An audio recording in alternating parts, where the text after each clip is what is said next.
should have stayed home and played with myself. What do you like to do? Oh, I don't know. Play chess. Screw. Well, let's play chess. The Indianapolis Colts select Anthony Richardson, quarterback, Florida. Richardson going to take off and run. He's in there! Touchdown! I-N-D-Y! The first career touchdown! Here's Halliburton into the front court. Mishandled it, but gets a shot. Hits it! Hits it! John, I have never been better to be on the air with you here in Indianapolis, a place where so many of my dreams have come true. The Ride with JMV on 93.5 and 107.5. The Fan. You know, on a daily basis, I talk about consistency. I talk about trying to find consistency and wondered if on Sunday evening maybe the Pacers didn't find that consistency. And then they go the second of a back-to-back, and I've heard it all. Bad matchup, up and down the floor, second of a back-to-back. They're not good in those. No Aaron Nesmith. And I'm not trying to suggest that those don't play a role, but at some point, and this is just my expectation, at some point, I would like to see them progress to where that's not an issue. And I know what you're saying. Well, if you're just an inconsistent team, that's going to be an issue. But again, last night, it seemed at times as they got out-efforted. That's the problem that I have, is when another team, even in a second of a back-to-back, outworks you, gets the ball down the floor quicker than you. And I had mentioned this last night, just a couple of different things I had mentioned. And actually, this goes back a couple of weeks about the ball sticking. This team is so much better when the ball moves around. You could tell early on in that game last night, you could tell off the high pick and rolls that there was more like Malcolm Brogdon dribbling and trying to create your own, whether we're talking about Halliburton or at times Nembhard.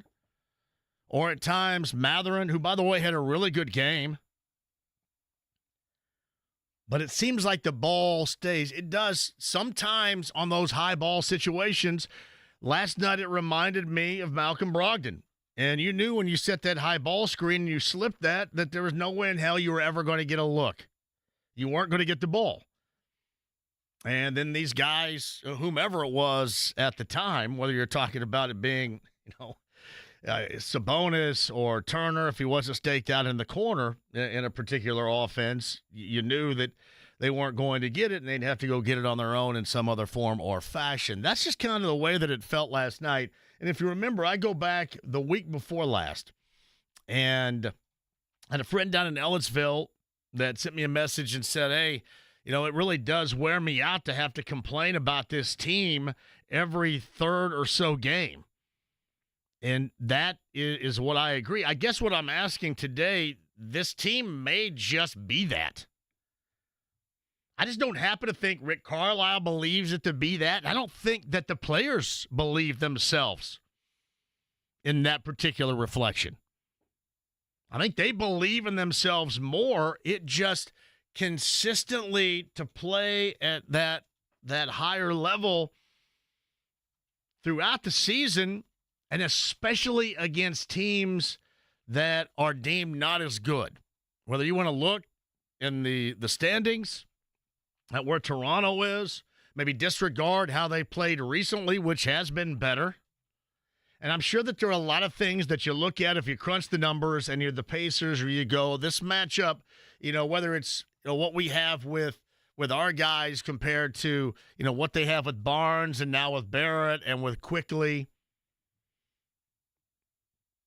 But really, as Pacer fans, you've seen both sides of it. I mean, hell, you saw the other side of it when Pascal Siakam was still a member of the Raptors and put up 30-plus. And then you've seen the other side. You've seen a Pacer team that really didn't play that well when they were in Toronto and got a win. They just shot the three well. I guess you could also look at it this way, that if your best player has that type of game, your team, more than likely, this team will not have a chance. To me, it's even more than that, though, because we have seen this happen with Tyrese Halliburton playing well. Last night, without him playing well, there has been a common theme of inconsistency here. And I don't want to be reminded about how this team is ahead of schedule and you're looking at the future. These are just some things that I expect, and I don't expect to be talking about them in a category of got outworked or got out-hustled. And I know Toronto was the quickest in the NBA in pace, and that is great, but the Pacers are pretty good in pace too. They just didn't show much of the resistance that is necessary against that pace last night. It was a layup line. And we talk about this in terms of their defense. We talk about a play here or there. Normally it's down the stretch. Can you get a stop? But in this game, it was a couple of different times in the second half. They take a 1-point lead, and they're unable to add, or then they're unable to get a stop on the other side of that. They come back, get a 1-point lead off of Mather and Make, and then all of a sudden it's just a roaring down the floor of the Raptors, and they get an easy look or an and one.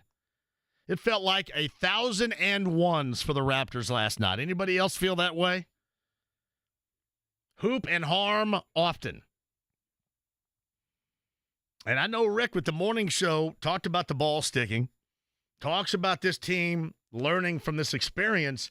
I think the problem is by now I would expect them to begin to actually put to good use learning from that experience, because against a team like that, they have so much of it this year. There is no way in the world we're going to look at this thing at the end of the season and where they are in a postseason picture and not be disappointed. Because we're going to go back to Raptors games, to Charlotte games, to a Bulls game, to 2 against the Blazers. And those are going to outweigh those games in which you get really excited about. Boston on a Monday night, 4 times against the Bucks, on the road with a depleted squad in Sacramento. How they played on Sunday, which I thought from start to finish was their most complete game. They go from that on Sunday against a team that had won 7 consecutive like the Mavericks, and then they just kind of go right back to doing the same old thing. People are asking me, I think this is the answer. I think that is the answer. The thing that concerns me the most is that there may not be an answer to this issue. There just may not be. That just could be their MO. That's how they play. That's how they play against teams like that. That's how they play, certainly in the second of a back-to-back. And especially to find any consistency. And all I've been asking defensively is for them to be a normal offense, which clearly without Halliburton they were not last night, even though they got a great game from Matherin. Siakam had a really nice game too. I guess you just don't expect Halliburton to have a game like that. Halliburton last night, if you watched, he does what he always does. He gets everybody else or tries to get everybody else going and then lets the game kind of come to him, and then he tries to take it over offensively. And he tried to kickstart that thing a couple of different times. And to me, the thing that stood out the most about the bad night that he was having is when he went to the free throw line and put up 2 misses back-to-back. And you could tell this was a guy that was trying to get re-engaged or maybe engaged for the first time offensively by getting to the free throw line. You know, players will do this. We'll try to do this offensively with a layup, with a dunk, with something easy, just to show you that it goes in. Basketball players on every single level do that. You just want to see one go in, and he was looking for one and felt that it was going to go in, and it was so unlike him to miss those 2 free throws, and that's kind of when you knew that it wasn't going to happen. And you saw at the down the stretch, they subbed out Miles and went with Obi Toppin and tried something new with small ball, and that didn't work either. Yeah, nothing was really going to work. And they could afford to do that because, you know, Pirtle had, I think, injured his ankle and had gone out. But they tried nearly everything to no avail last night. And that was a major disappointment. The problem is we have looked back to a number of major disappointments just like that. And last night was truly too bad. Like, I can't tell you with the season that they're having, I'm not going to read the riot act to them, to you, and be, shaking my fist, pissed off about absolutely everything, because this has been, of the inconsistencies, this has been at the top of the list of the most consistent, if you follow me. And this seems like it is just them. Now, whether or not, let's just say, for example, you get into a postseason and things change up a little, who knows? I just think that this, to clarify this, to clean this up, is going to take more than just having a learning experience last night or a learning experience going back to prior to the All-Star break or any of these learning experiences you're talking about, because they've had plenty of time to learn it. There are times, if you watch them defensively, and they just, they switch on screens immediately, they absolutely get gobbled up on that. You guys noticed last night how many different times they have two guys like going to the ball or two guys staying at home. They were all over the place. And as good as Matherin had offensively, which was fantastic, and I truly believe that he is going to be the player that everybody around here believes him to be. I do. Because I think that he's a guy that will want to learn and understand and execute what they're trying to do defensively. But he gets lost in the maze often. And you saw that last night. He even owned that after the game last night, and it's true. But it just seems like other teams will switch in to the matchup that they want with relative ease. And to me, evidently there's not another way to go about it. I wish there were another way to go about it, because that is one of the biggest issues ever. Because not only then you're compromised, you get that ball screen switch, and let's just say Miles has to go at guard to guard, and then you get a guard that has to deal with somebody down low. So you have a guard that can get around Miles, and then if that is missed, contested, missed, whatever, then more than likely you're going to get an offensive board on the other side because a guard can't block out the big that they have been switched on to. I wish there was another way. I know that just me sitting here saying, you're going to fight over these screens like we're all in 7th grade again. And I know that there's a hell of a lot more to it than that. But it seems like that with relative ease, whomever they're playing will get these ball switch, these screen switches, and get exactly what they're looking for against this Pacer defense. And that, especially on a night when your best player is having his worst game of the season, that is truly detrimental to the chances of this team winning. And we saw that again last night. If you want to hit some Pacers, you can. Pacers-Pelicans coming up tomorrow night. New Orleans will be coming off the second of a back-to-back. By the way, that is a nationally televised game, so that tip time tomorrow night is coming up at 7:30. So we'll see about Zion Williamson playing. Brandon Ingram's pretty good. Valanciunas is good down low. C.J. McCollum is a part of it. He hasn't been because of an injury as of late. I don't know if he's going to be available coming up tomorrow night. But, again, that's going to be a second of their back-to-back. And that's where, if you're the Pacers, you have to make them pay for that. Clearly, just like Toronto, a rested-up Toronto look last night made the Pacers pay. They have to do the same thing to New Orleans in that first of a home-and-home with the Pelicans coming up on Wednesday, and then down in New Orleans later on this week. So plenty of time to talk about that if you like it. 239-1070. Email address, jmv1075thefan.com. Inside the AAA Membership Lounge via YouTube Live. Greg Rakestraw is going to join us coming up here around 3:30. This is a busy evening. And I always say, the sectional finals are the best. The regional finals are the best. The finals are the best. Now, the semi-states back in the day, They're the best. Whatever. I always say whatever's going on at that moment is the best. But there is an argument to be had, especially with this particular draw, about there in this area being some fantastic first-round matchups with boys sectional play later on tonight. Greg will document that for you coming up here at the bottom of the hour. Collegiately speaking, you have IU and Wisconsin. I would have to think at this point that it is incredibly important for Mike Woodson to mix in a win somewhere and in a horrific season not go out like that. That's a 90s term, a 90s cliche. You don't want to go out like that. You don't want to go out like that. That's the type of thing where they're going to find money to get your ass out of the seat. We all sit here right now and think, well, there's going to have to be one more year. And remember, Trace came on here a couple of weeks ago and said you can't keep getting rid of guys and going with new guys. You got to find consistency. You got to give them one more year. And obviously talking about his coach, Mike Woodson, 3 weeks ago or so when Golden State was in town. And there's something to be said about that. But there is even more to say about there being no hope.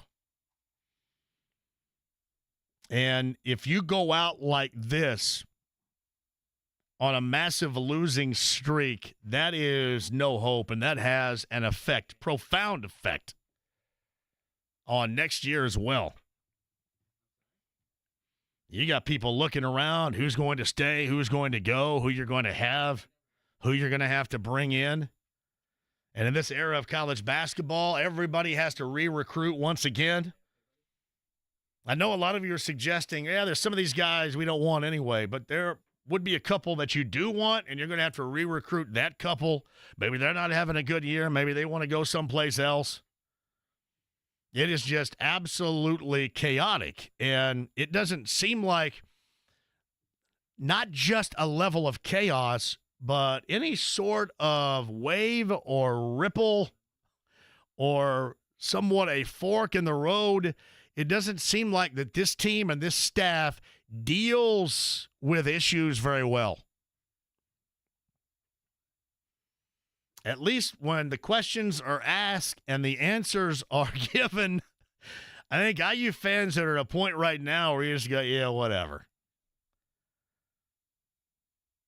At first, the coach was blaming the team, and now he's blaming himself, kind of blaming himself, but also blaming the players. And It looks like a mess, and if you lose out, that is a mess that absolutely will get you got. It will get you gone. No matter what. I'm sure somebody down there that would want a little bit of pull in things will find some money, put together the money, and do something about it. Normally, and this really holds true for anybody in basketball, there's always like one game. Isn't there one game where the team is the favorite or supposedly better than you, even in a bad season, when you step up and you play and you give everybody a reason to hope? I'm not suggesting that is tonight, but that's the type of game that this team needs. It's not like Wisconsin has been playing great basketball either. But clearly they have a more cohesive team. Now, you can argue what you'd think. Like, I think IU has really good individual talent. I think there's a lot of half-assing going on. And, again, that's what I was talking about with the Pacers. What bugs you the most is when you get outworked. There is not a lot of juice going on with this IU basketball team. Even guys that are good, they have a lot of talent, but it does not seem as if it is mostly motivated. And whether you want to blame that on them, the last thing you want would have energy suckers, if you know what I mean. And it seems like even the good players there will go through bouts of energy suckage. We'll see if tonight's the night, one of those nights that I'm talking about for IU and Wisconsin down in Bloomington. 93 WIBC for your coverage. Otherwise, if you're watching this, this is a peacocker tonight.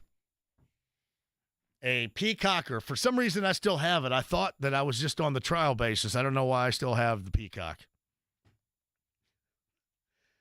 One of these days, everything we watch. I swear to you, did I see a commercial the other day where DirecTV now is streaming? Are they streaming? I think they are. Why is that a big deal? I don't know. Because they have these two pigeons saying, hey, I used to crap all over these dishes. I'm thinking, I like my dish. Thank you. I only crap on this dish. I may not like the service that I get often because there's no perfect answer out there, but I don't mind my dish right there. What are you talking about crapping on my dish? The street. If you're going to have DirecTV, just stick a satellite in there, right? What's the problem? No problem? I don't know. I come from a place where, like, I was at my mom's. By the way, if anybody needs a puppy, seriously, I will say border collie, but I think there's a lot in that mix there. You should post photos border of the puppies. collie. You want me to? Yeah, on your Twitter. Is that cool? I don't know. Is that cool to do? The Humane Society will people get mad? I don't think they would. Everyone likes a good photo of a I've got puppy on pictures Twitter. of these puppies. Then you should post them. And as I mentioned yesterday, I was talking to Jake about this, Jake and Jimmy, as I came in yesterday afternoon. It was a dog that was knocked that just kind of rolled up and littered out right next to my mom's house.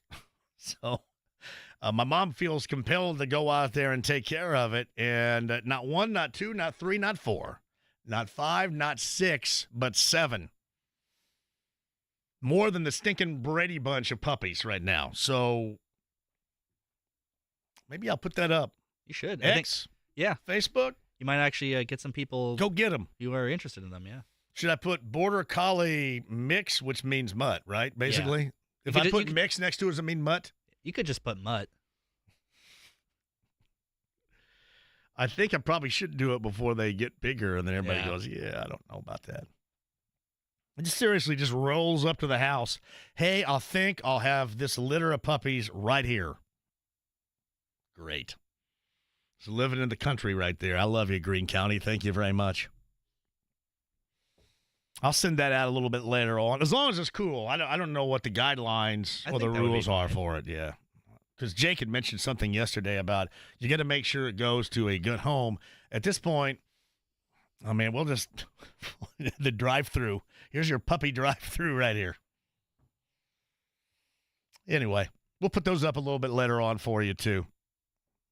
Yeah, Boilermakers got a little bit of time off. I'll get Rob Blackman on the show later on this week. We'll talk about the Boilers, too. We're getting closer and closer to the month of March. Indiana State tomorrow on the road at Evansville. I'm going to check out the Sycamores with Greg Rakestraw on Sunday, their senior day. Their final regular season game is at the Holman Center versus Murray State. And the NFL Combine, everybody. Tomorrow, Shane Steichen and Ian Rappaport at some point on the show. Maybe together.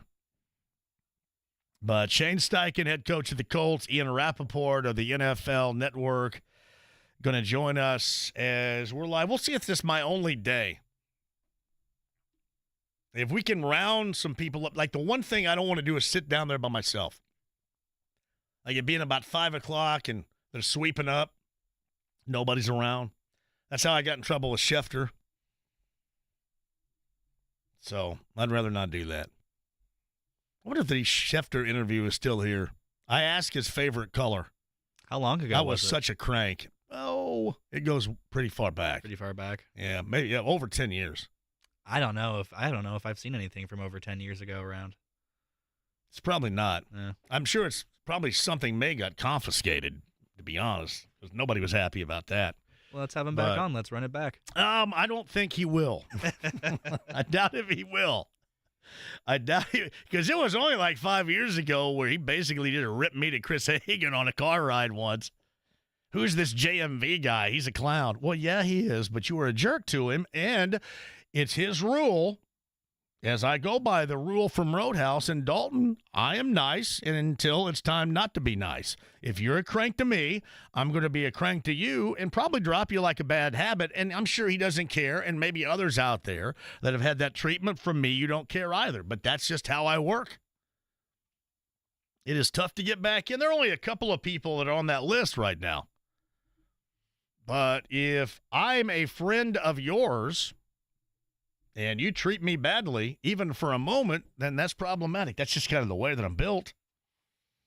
I am nice until it's time not to be nice. Shane Steichen and Rappaport tomorrow, wherever this Radio Row is, down at the Convention Center for the NFL Combine. All three shows, in fact, will be there coming up tomorrow, beginning with Swebo at 7 a.m., Query and Company at noon.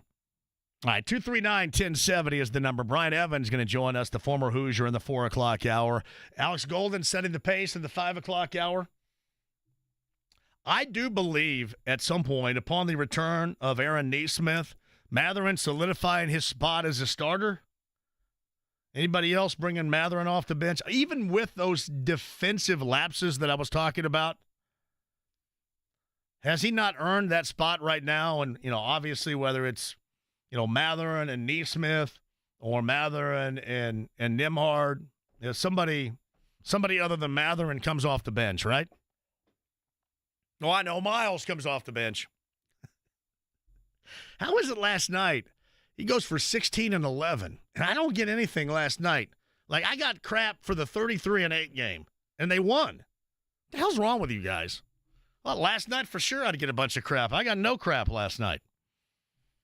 Yeah, 11 boards, 5 offensive in a game in which a lot of areas were a struggle. Well, last night for sure. How do I get crap on a 33-8 night and a win over Dallas, a team that's won 7 straight? See, that's where you tell me by sending me that stuff after a night like that you don't know your ass from basketball at all. That's where you tell me. At least on a night like last night, you can disguise it. You guys just basically tell me. All right, quick break. We'll come back. No tickets today, though, right? We're not doing okay. Yeah, we do not have anything goes coming up after 6 o'clock tonight. All right, 239-1070 is the number. Email address, jmv@1075thefan.com. Inside the AAA Membership Lounge via YouTube Live. Brian Evans, Alex Golden, Greg Rakestraw, all still to come. I mentioned the AAA Membership Lounge via YouTube Live, the stream, the app, HD Radio, and 93.5 and 107.5 The Fan. Safe Auto Insurance is now direct.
Thank you all for joining us. Corey writes this: did you cancel your trial? If not, you're getting charged, my man. Wait a minute. What trial? Oh, I'm sorry. I was thinking about Jake Query being at a trial. You're talking about my Peacock trial. I have no idea. I probably am getting charged. You know how much stuff I probably get charged for? I have no idea. How much are we all getting charged for? We have absolutely zero idea what it is. Thank you, brother. What is my problem? I never used to do. I'm leaving my phone everywhere now. Everything. Nick writes this: it's embarrassing the players of the Pacers preach they just want to win. They're hungry. Then they go out there and get out hustled by crap teams. Can't just beat the best. Got to beat the little guys, too. JMV, I think barring a big turnaround that Woodson is done, he will retire and reach a buyout settlement from Rex. Talk about that a little bit more in the high school schedule tonight. Our friend Greg Rakestraw is on the Andy Moore Automotive Group hotline. Where, as of right now, and I know there's still season to go, and I had said that if they lose out, then all bets are off about Mike Woodson remaining on as the head coach into next year. Where do you think he is right now? Do you think they're more leaning on keeping or more leaning on maybe trying to do something about to expedite him out of there as the head coach, as of right now? I think as of right now, he will be the head coach next year. If there's not another win on the schedule, we're maybe having a different conversation. Clearly, it has not gone as well as would be hoped. Far from it. The last few weeks have been, I wouldn't say catastrophic, but far from good. But I don't think you're to the point yet where you have to make a coaching change yet. Obviously, I'd like to see a bit of a change of direction if possible. Yeah, no doubt about that. And it just, I would have to think that because of the streak that they're on and what could be, that the thought is there more than it certainly has been. And it's probably not being completely considered, but maybe the wheels are a little bit in motion now, considering where this team is. True. And again, at some point in time, even a program that I think from a basketball standpoint has more resources than most, you're still paying Tom Allen. You've just got a new football coach under contract.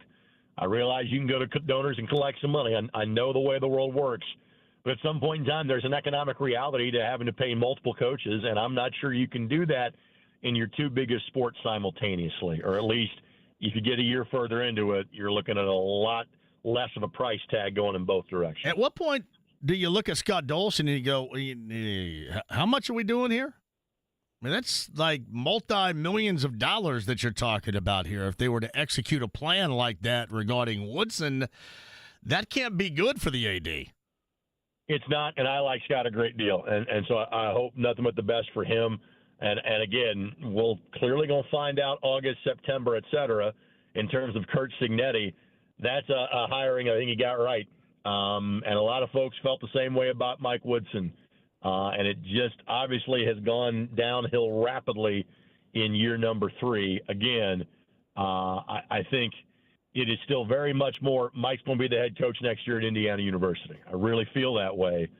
But having something of any kind of positive momentum would be required over the last 2 or 3 weeks of the season. So Greg Rakestraw on the Andy Moore Automotive Group hotline. IU Wisconsin, by the way, later on tonight down in Bloomington, 93 WIBC, or the Peacock, I'm assuming, for your coverage this evening. So you and I going to Holman Center, Indiana State, coming up on Sunday, correct?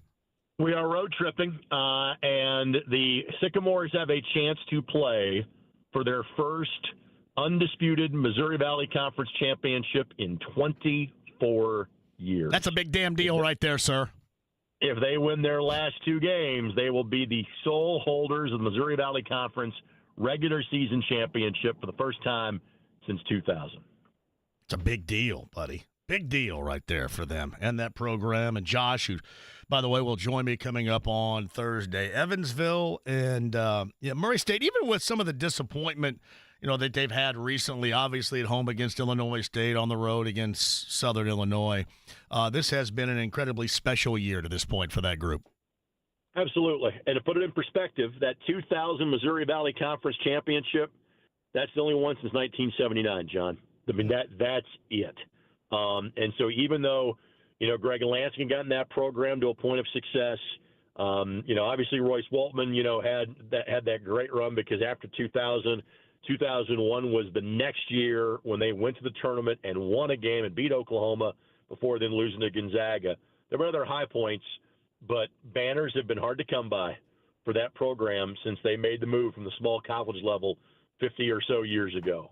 And so anytime that we can be talking about, hey, you're a potential NCAA tournament team and you're a potential Missouri Valley Conference champion, that means it's been a heck of a year in the Wabash Valley. It also just seems like this could, for teams like that, especially mid-majors, could dry up in a minute. I mean, from year to year, I'm assuming that this is with the power conferences too, because you have to re-recruit your own every single year while also bringing in, fresh, new, talented players. But especially for the mid-majors, from year to year, you just don't know, do you? That was a really good question, Greg. Well, unfortunately, you went out on me for about 10 seconds, but thankfully, I just got it back. So well done. I think I heard most of the question. Yes. In other words, it's tough to keep a team like this together at this level. Is Correct. What you're saying, correct? I think it will be incredibly tough for those that can hang around to get them to hang around, as opposed to maybe try a different level. I think that's going to be very difficult. The only thing that I would say is this. You got to remember there are two guys that, and there might be more, but Julian Larry back from last year, Kent back from last year, Avila back from last year. And I don't have their exact – I know that Avila is a sophomore. Forgive me on Kent and Larry in terms of what eligibility they have left. Guys like Swope as well as Conwell, those are guys that this is their second transfer. Now, I know that second-time transfers were kind of given a waiver, but you wonder if the NCAA changes that because originally it was like, hey, you get the first transfer for free, the second one you got to sit here. In other words, if they were to move someplace else, there would be kind of a penalty that is involved with that. Other thing that I would say is this, and this is coming. It's not just the players the programs are trying to poach. It's the head coach and the coaching staff as well. So you are right. A lot of these will be 1-year comets. It'll be tough to kind of back that up at this level. Well, and we think about Josh and you think about Matt Graves, somebody else too that's had experience as a head coach collegiately too, that's right next to Josh Schertz on that bench that could easily be poached. Absolutely. And I know there's a little chatter about him. Let's just put it that way. Yeah, I figured you would know that there's a little bit of chatter about him. So I figured you would. I'm not going to put it all out there for you to explain, but I figured you would know that there's a little bit of chatter. So, yep. So some things we can't report on the air just yet, John. Let's put it that way. I understand. Greg Rakestraw is with us. Normally these Tuesday nights to open up boys sectional play, some of the most compelling of the tournament itself throughout the state of Indiana, and we have the luxury of having some really good Tuesday nighters tonight, don't we? We do. Mount Vernon and New Pal, obviously Fishers and Carmel. The game that I will have, I'll be camped out at Lawrence North all week long, will be Warren Central and Lawrence Central, a repeat of last year's opening night in Sectional 10, which was won by Warren Central on a buzzer beater. There's other great games across the area tonight. But frankly, I'm not sure I've seen a year where there are 3 sectionals in 4A like the ones we have this year, where you've got Sectional 8, Sectional 9, Sectional 10 that are all so significantly loaded. If you went a little further south, Sectional 15, which is the Seymour sectional, Jeffersonville and Seymour, maybe the two best teams in that section. They play each other tonight. Seymour has not won a boys basketball sectional in 32 years. They've served as the congenial host. They have actually had a chance to finally kind of take advantage of that home court advantage if they can get past a good Jeffersonville team that maybe isn't playing their best basketball right now, but still be a tough out for the Owls. So all across the state, there are phenomenal games. But, again, the fields in central Indiana and 4A are so good, there's not much of a need to look past Marion County, Hamilton County, Hancock County over the course of the next few days. I just think about Noblesville, and really the basketball programs with Noblesville have been fantastic this year. And, obviously game number 2 tonight with Carmel and Fishers, it has been truly a tale of 2 seasons, has it not, in 1 season for Carmel this year? I was doing the Carmel game heading into the Pike contest. They were 4-9 on January the 19th, and they are 12-10 as you and I are having that conversation. I kind of saw it start to turn kind of at the end of December, and frankly, even before that. They played Kokomo and really played them tough into the fourth quarter before they lost on December the 16th. And that kind of gave you an idea, hey, maybe this isn't a lost season just yet. They beat a good Evansville-Harrison squad on December the 29th. And you said, all right, maybe there's something there. They got to the middle of January and got through a rugged part of their schedule. Say, all right, maybe there's something to this. Then they go out and beat back-to-back undefeated teams in a span of 5 days, beating Fishers, then Lawrence North, and they have used that as a catapult. Their lone loss is in a Hamilton Southeastern team that nobody's talking about, but John Ashworth has done a really good job at HSE. But they might be the fourth or fifth best team in their own sectional. That's how good that group is. So Fishers knew they had to get past Carmel at some point in time. Fishers has not won a boys basketball sectional since that school reopened and split off from Hamilton Southeastern 17 years ago. They're number one in the state. You've got Noblesville, Westfield. Those are the top three teams in the state of Indiana going into this week, and any of them can win that sectional. But frankly, I kind of think HSE or Carmel could too. So those games at Nobles were going to be just tremendous over the course of tonight, Friday night, and Saturday night. So Greg Rakestraw with us. Before I let you go, speaking of tremendous, I know both professionally and personally you had one hell of a Saturday, didn't you? Oh, my goodness. I graduated 3 years before the start of multi-class sports. And so, my dream playing at Lanesville was to win a sectional championship. And the closest that we got was in tennis. We got beat by the sectional champs 3-2 back-to-back years. In basketball, and I stopped playing basketball after my sophomore year. So I was an interested participant, or a spectator, I should say. We got beat by New Albany by 6 in their building in the sectional final in '94. We won 18 games. They made it to the Final Four, and that was some of that group played in the state championship game, 2 years later at the RCA Dome. So you always kind of wondered, hey, how far could we have taken that? Well, my high school has won 5 single-class sectionals in their history. They have now appeared in 5 state championship games in the class era. I've been on the call of 4 of those, including the last 3 in which they have won, and I had multiple relatives that were on the team. And so being around to see that, and now that I'm at an age where, it's my friends that I grew up with, it's their kids that are winning these state championships, kind of like that line from Hoosiers, John, like me and you going to the moon, is kind of what it's like. I still can't believe I'm used to calling state championship games, but not involving like people that I know or the kids that I have seen grow up. And so to be a part of that the last couple of years is I'm not even sure somebody that's a wordsmith like me has words to accurately describe what that feeling has been like those last 2 Saturdays in February of the last 2 years. No, it was awesome. I thought Saturday across the board was awesome, too, because I got a chance to see LC play a second half against Plainfield the week prior at Southport before Center Grove and Franklin played, and you could tell how talented that group was, and they went out there and showed that on Saturday night. Yeah, and LC's a great story because obviously historically they have not been a great girls basketball program. But they're going to be good for the next couple of years. The Lampley sisters one's a sophomore, one's a junior. It's kind of a big 4. Nia McKenzie, Layla Abdur-Rakib, 2 juniors and 2 sophomores, I think, of that group. And so they will be the heavy favorites next year. The 4A state championship game really was kind of the LC Center Grove game. And unfortunately, kind of an injury late in that game to Center Grove may have decided it. Not saying CG would have won it.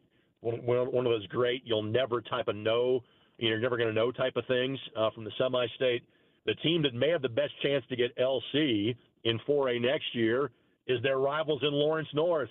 They played 3 times this year. LC won them all, and I think they won by a combined 12 points in those 4 games, and LN brings back most of their team. So it's going to be one to watch when we get back to the girls' basketball season 8, 9, 10 months from now. All right, so I'll meet you at the Coachman on Sunday, correct?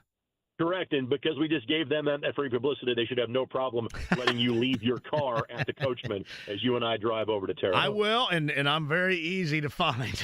I'm very easy to know what I am driving to most of the time. So, yes, the Coachman, we will be parking in your parking lot coming up on Sunday on our way to Terre Haute. Greg Rakestraw's on the Andy Moore Automotive Group hotline tonight and basically the rest of the week through the weekend in sectional play at Lawrence North with Greg and company this evening. Greg, appreciate you. We'll see you on Sunday and head to Terre Haute.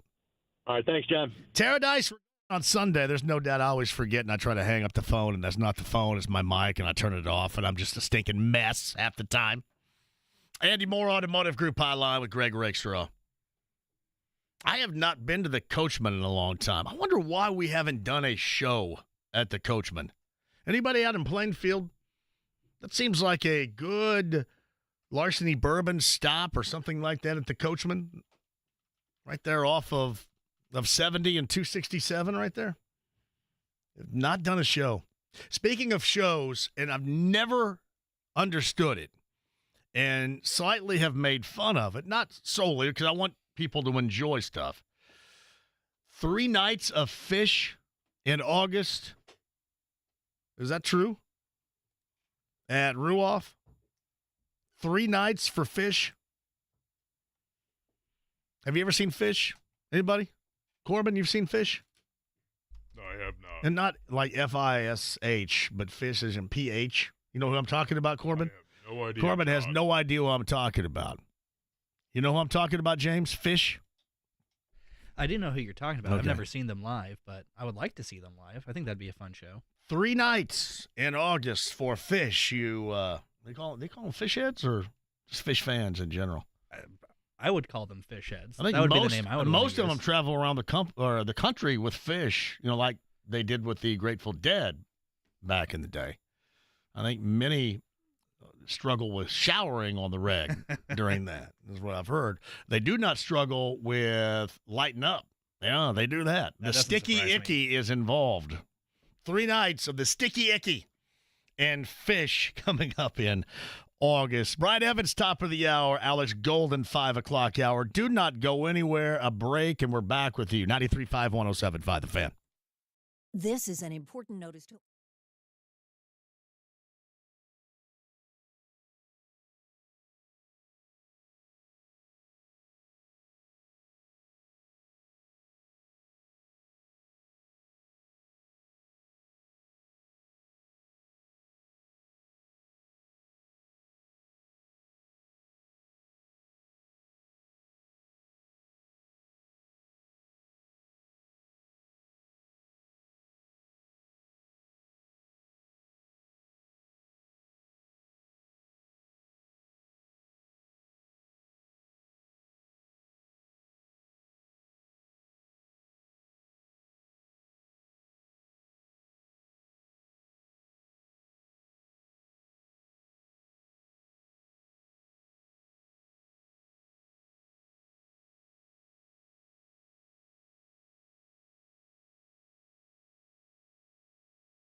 saying the people were happy with the Woodson hire, like Signetti at the time, but I, for one, and I think others too, were happy with the Woodson Mata 5 trio as opposed to just Woodson.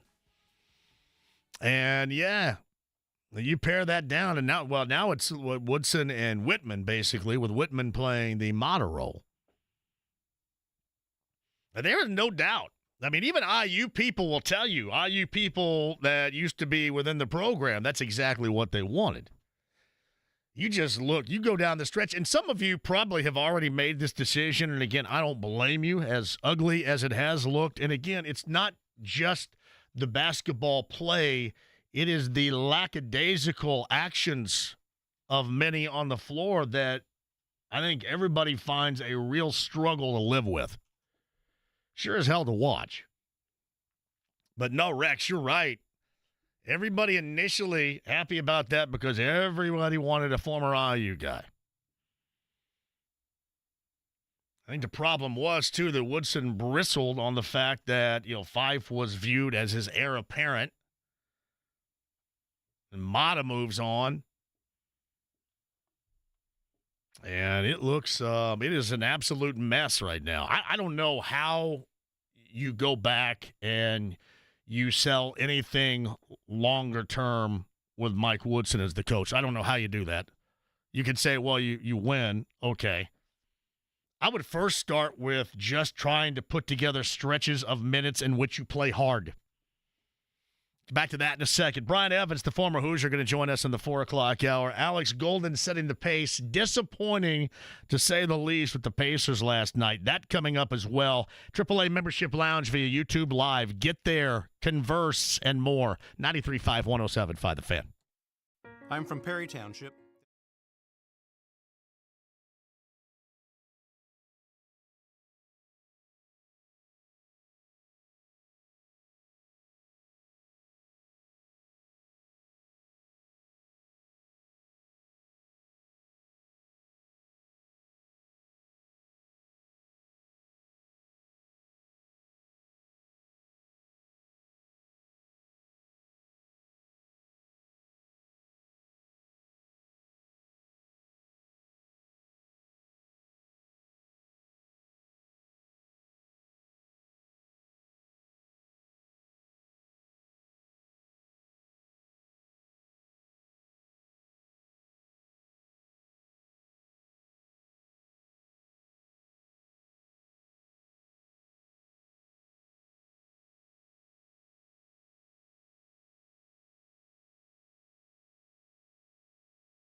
Full rule from Dalton.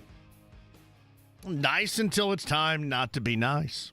Corbin's over there. James is over there. I'm John. I'm right here. Hour number 2, the AAA Membership Lounge via YouTube Live. You guys get in there. Did you know that you can watch?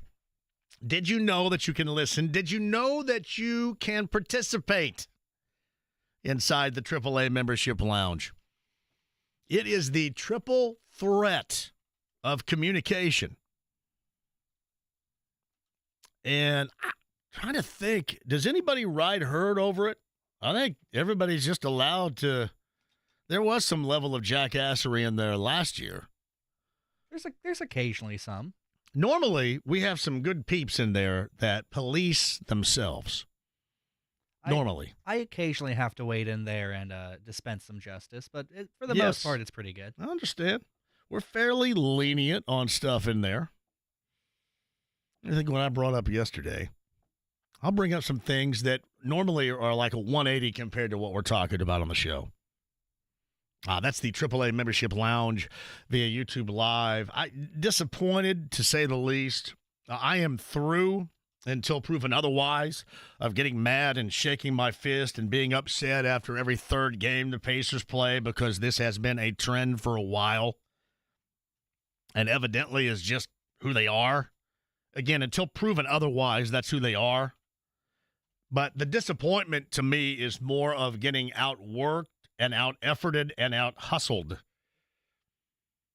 All right, so Toronto shot it at a high clip and little resistance anywhere on the floor to the rim.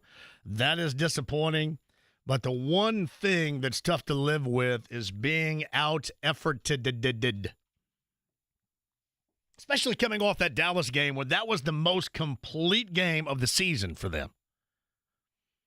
And I know their struggles in the second of a back-to-back and all of that, but I am still allowed to be disappointed because at this point, I had expected them, like Rick Carlisle said this morning to Swebo. Rick Carlisle said, we got to use it as a learning experience. There have been a number of learning. They have been well tutored in that capacity so far this year, with like games, like matchups, and like outcomes. So I don't know how much more you have to learn until we just say, this is who you are. And I don't want to proclaim them that that's who they are. But they give you no choice when they come up with games like that. I know Tyrese Halliburton had an awful game. Normally that is not the case. You can certainly make an argument if he is anything that he normally is, that things could be different. But it was a layup line. Again, I'm not expecting them to be great defensive stoppers or anything like that, but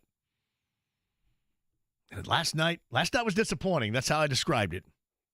Benedict Mathurin had a nice game, not defensively, but offensively. Siakam had a nice game offensively. Your star player cannot play like that, especially with this group. And I thought when Rick Carlisle talked about the ball sticking, this team is so much better. And you could tell at the beginning, and I mentioned this, high ball screen, and when, for example, with Halliburton or Nembhard would high ball screen, Miles would set it, and most of the time there wasn't much of a notice or a look. That's when you can tell. That is like a precursor to the ball movement not being the way that it needs to be with this group, or how we've seen them be successful with this group. Disappointing is all I said last night. Talk about that. Alex Golden coming up in the 5 o'clock hour. NFL Combine tomorrow. Ian Rappaport of the NFL Network tomorrow. Shane Steichen around 4-ish coming up tomorrow. Head coach of the Colts. That's tomorrow, Radio Row at the NFL Combine. 239-1070 is the number. On the Andy Moore Automotive Group hotline, he is a friend of the show. He is a former Big Ten Player of the Year. He's a former NBAer, and he helps me sleep better at night, not by watching some of the basketball we more than occasionally see around here, but with Aurora Sleep Clinic, helps me sleep at night. The lefty, Terre Haute South, Paradise. Brian Evans joins us. Hello, Brian. Hey, John, how are you? Welcome to Paradise. I know you know it as Paradise just like I do. I'd be loving me some Paradise. Oh, man, I'm going back on Sunday. I'm going to see the fellas play over there and see what's happening in that regular season finale at the Holman Center. Hey, have you gone to a place called Bar Bosco? It's where Cimarrons used to be. Have you been there? I have not. Last time I was over there was nothing but old Cimarron skeletal remains. That was it. Oh, man, just do yourself a favor. Really? You got to go there. Well, it is. Tell me more. It's authentic Italian on 7th Street.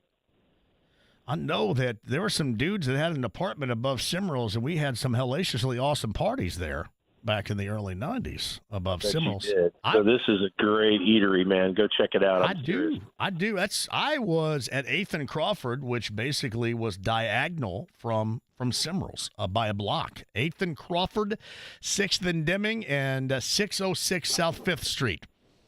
I'm telling you. Those are all crack houses now, John. There's no doubt about that. They were crack houses before. I've got a great picture of me having a party, and I have the closet door. I took the closet door off because it was snowing, and there was no flue in the chimney, and the snow went straight down the chimney and landed in the living room floor. It was like Little House on the Prairie. That's great. But I loved it, man. See, it's not like now. Now, if you go to school in Bloomington at IU, you live in some, brownstone. Right. Yeah. And I got some friends who've got kids down there. Tell me what it costs every month for a room. Like your room is $700 to $900. What you remember what you paid when you were in the snow house? Oh, yeah, I think I paid $75 a month. That's what you get for $75. And I left a check on the refrigerator on top of and Emmett Munyon would come by and grab it every month. And I told Emmett Munyon, I said, as long as the toilet doesn't clog, we're all good here, brother. We're good. That's Paradise right there. That's Paradise. As long as the toilet doesn't clog, which it have its issues, because I live with a bunch of dudes from Greene County, because you can imagine how that probably went, especially when you're talking across the river in Greene County. That's when it gets rough. Those are the bad seeds over there. The bad seeds. We had the same thing with the Wabash. The West Terre Hautians, it ain't Paradise over there, okay? What is it? The name synonymous over there, is it DeGroat or DeGroaty? Yep. Right? DeGroat. Yep. They're the DeGroat family of athletes in West Terre Haute. Yep. There was a handful of good athletes over there. A few of them were DeGroats. Yeah. There were some other guys. There was a dude that was a relief pitcher named Derek Thomas.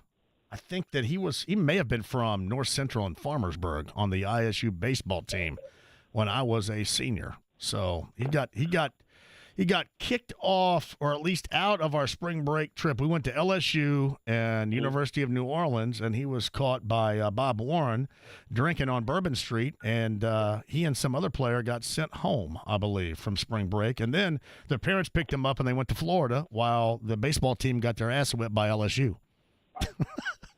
Well, there was a guy that I played against that was a year ahead of me. That was a pretty good baseball player, pretty good basketball player. He's a 6'1", 2 lefty, really good defender, kind of built guy. His name was Steve Skank. I will never forget him. His last name was Skank? Skank. I love that. Yeah, it was awesome. I may change my name to that right here. The Ride with Skank would be awesome. I'm going to change it. Rowdy Williams, who's a lawyer over there now, he was a little bit older than you, right? A couple of years, yeah. I was a sophomore his senior year. And Tony McGee, obviously, who played in the NFL, was a couple of years older than you. Man, so in Terre Haute South, really Terre Haute North and Terre Haute South. You guys had some talent over there then. Britt Petty and Scott Roberts they were maybe a year ahead, but they were good at North. Mark Heisel was there. No, there were some pretty good hoops being played there for a few years in a row. Speaking of good hoops, Brian Evans joins us, the former Hoosier. What are we figuring out down the stretch here, beginning tonight with IU and Wisconsin? What do you make since the last time we have an opportunity to talk on this show about what you've seen since? Not winning, obviously, is one. No, it seems like it's just slipping. You know, every game, it just seems like it's getting worse. To be down 20 to Northwestern at home, to lose to, that'd be at halftime and give up 51 points to lose at home to Nebraska, who hadn't won a road game in the Big Ten. It's just, people are sending me, statistics, and I can't tell you the name of I'll send it to you. But it basically, the story it tells, this chart, is that we are the worst team in the Big Ten. We've cascaded statistically lower than Michigan, who's in last place. But man, we look really lost right now, and it to me it looks like he's lost the team. And that's, you never want to see that in any sport. You never want to be able to say the coach has lost the team, but that's what it looks like. How many times in your playing history could you say, and not necessarily the team that you're on, just any team in general, where you could watch a team and feel, and accurately so feel, that the coach had lost the team? Anybody stand out? Yeah, I've seen it, and I'd have to sit here and think about it, but I've seen it in the NBA. You get on a losing streak, and I was on a team that my first year, and Shaq had left as a free agent for LA the summer that I was drafted by the team, and I saw it there. Everything changed for the players. Like Shaq, the realization, I think, sunk in about 15 to 20 games into the season that, wow, the big guy was pretty good. And he made all of our jobs way easier. Just because of his greatness and his dominance, his strength, all that stuff just made, he was drawing triple teams, right? So look at what that opens up for all these other guys. and it did, right? So I got there after he was gone, and I want to say we traded for Felton Spencer. You remember him from Louisville? I do, yes. And that poor guy had to, fill that hole, with Shaq gone, and then they traded him, and it became Ronnie Cycli, who did a much better. Ronnie was pretty daggone good. But what happened was the guys, the players started pointing fingers at each other, and everyone's job just got so much harder. And then at some point in time, it's like the fingers start pointing at the coach, and in the NBA, the coach is the first guy that goes. And so I kind of saw that, guys that kind of quit on him, and in order to get a new guy in there, they just kind of stopped playing. And so I was a part of a team that I feel like kind of turned on the coach, or just decided that we can't take the blame ourselves, so we're going to put it on him. That's a little bit different, but I've seen it more in the NBA, where you just know that the guys know they can force change, and I think it's different than college. But in the NBA, if guys stop playing for a guy, that guy is going to be gone real fast. It's former Hoosier Brian Evans on the Andy Moore Automotive Group hotline. I pointed this out, and I guess you can speak to this as guys quitting on their coach, but there are times they go through stretches with such a profound lack of effort, determination, juice, drive, however you want to cliche describe it. And I think that points the finger at is exactly what you're talking about right here. That's exactly how it looks in terms of these guys with their coach and the motivation that they're getting. Well, and as a fan, and as I watch it, it's even more frustrating when now as a fan base, we all have a pretty good idea, maybe not exact dollars, but we know they're getting paid, and some of them are getting paid a lot, and the ones that are not performing for us, and maybe when we're questioning their effort, to think that they're living the life of rock stars on campus, that just gets under. I don't know how it is for everybody else. Sure. But that bugs me. I mean, it bugs me thinking we're not getting the effort that we deserve, and these guys are making a pile of money. They're out earning off us. And we're working every day, going home and watching them and going, these guys are getting paid more than us, and they're not trying. Yeah. And that's how, because, Brian, these guys, they're talented. They have talented guys. But more times than not, either you can view them as not at all well coached, or without the desire that's necessary. But there's talent there. I saw something the other day, because now people are pissed, right? And now stuff's flying. You're hearing rumors, and people are making stuff up about conversations about a new coach. I mean, I hate that part, right? The rumor mill sucks. I did see something that was disturbing about the amount of stars, like 5 stars and 4 stars that we have on our team. We have the most stars in the Big Ten, and we are statistically in last place across all the analytics in the Big Ten. That's a bad look, man. That ain't good for anybody that likes Indiana basketball to see that we've got the most talent. I mean, and I would say I think we have the strongest front court in the country. I mean, really? I mean, think about it. We got, a lot of because very few play with the front court for one. Let's just, hey, Brian, very few play with the front court. Certainly a front court of that size. Well, I believe we have 14 or 15 stars at our front, 2 5s and a 4 or 3 5-stars. I don't know what Renew was. I thought he was 4. I'm not sure he was 4 or 5, but dude, how many teams are starting 14 or 15 stars in their front court in the country? I bet we're the only one. Yeah. And they lose out, Brian. Brian Evans joins us. Does that usher in a decision that needs to be made, or do you think a decision regarding Mike Woodson already needs to be made? Where do you think we are with that? Oh, I don't know, man. You got to put some faith and some trust into the leadership, right? That they're seeing what everybody's seeing. I don't think they're watching a different game. I mean, they're seeing the stats. They're seeing all the same stuff. So I think you got to put a little trust in the group that's making decisions that they want us to be relevant, and we're not, and we're certainly not. Losing out, golly, if you lost your last, how many in a row have we already lost? 4? And if we lost 5 more, no, we have 4 or 5 more Big Ten games, and then call it 6 more games. Gosh, if you lost 9 or 10 in a row to end the season, I don't know that there's a decision to make. Yeah. I think it's pretty obvious. When has that ever happened?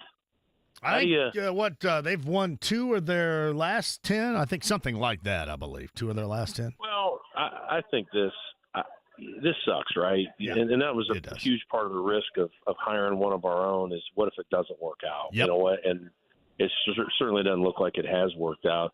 Is how do you, that sucks to tell, one of your greatest players of all time to pack his stuff. That sucks, and I didn't like, that was part of the risk of the hire to me. And it wasn't just his coaching resume and they'd never been in college. That was risk enough. But the other risk is just this part. Like, what if it's no good? Because, man, that's an iconic guy and a name and the Indiana basketball myself. I mean, it means something, right?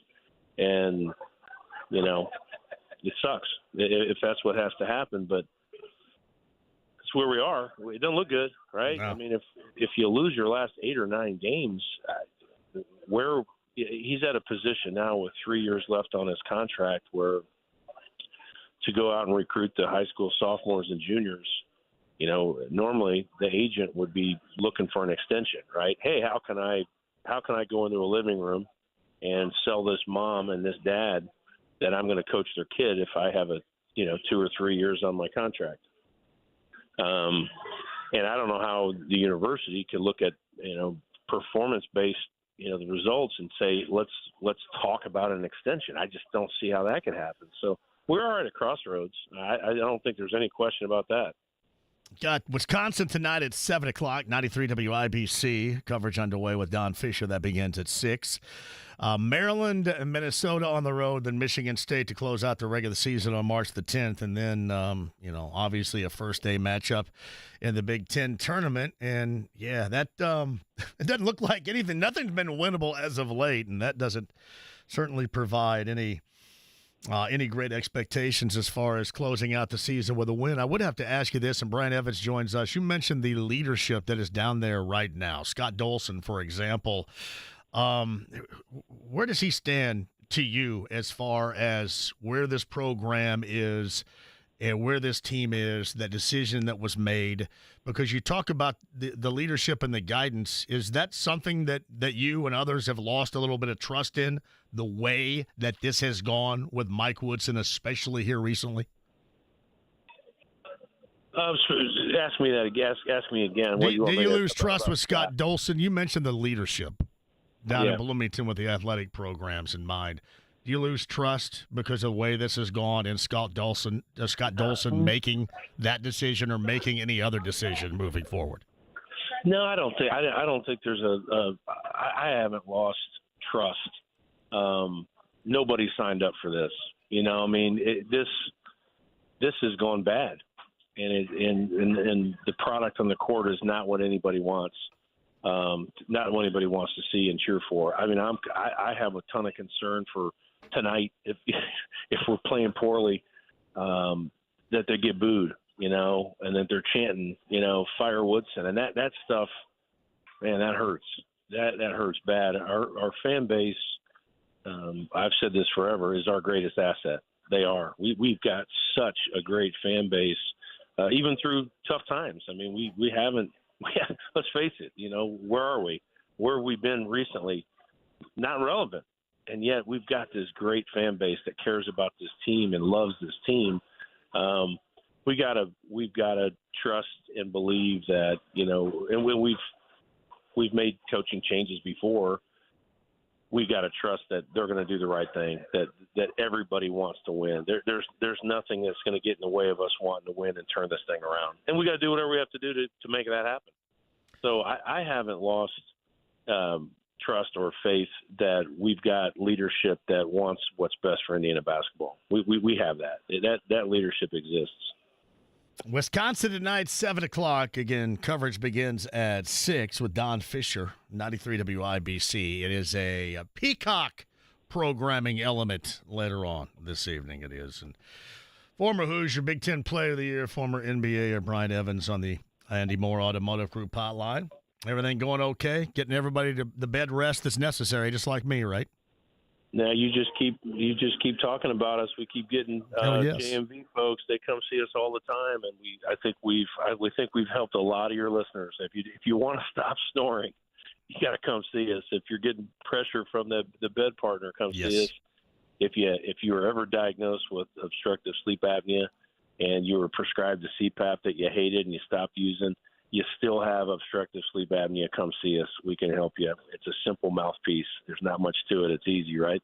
I used to be like Fred Flintstone, man. When he would snore, remember, and he would like blow up the roof on the house, and then it would fall back down when he would inhale. His cover would go up to the ceiling and then come back down and then go back up. Come on, I was watching.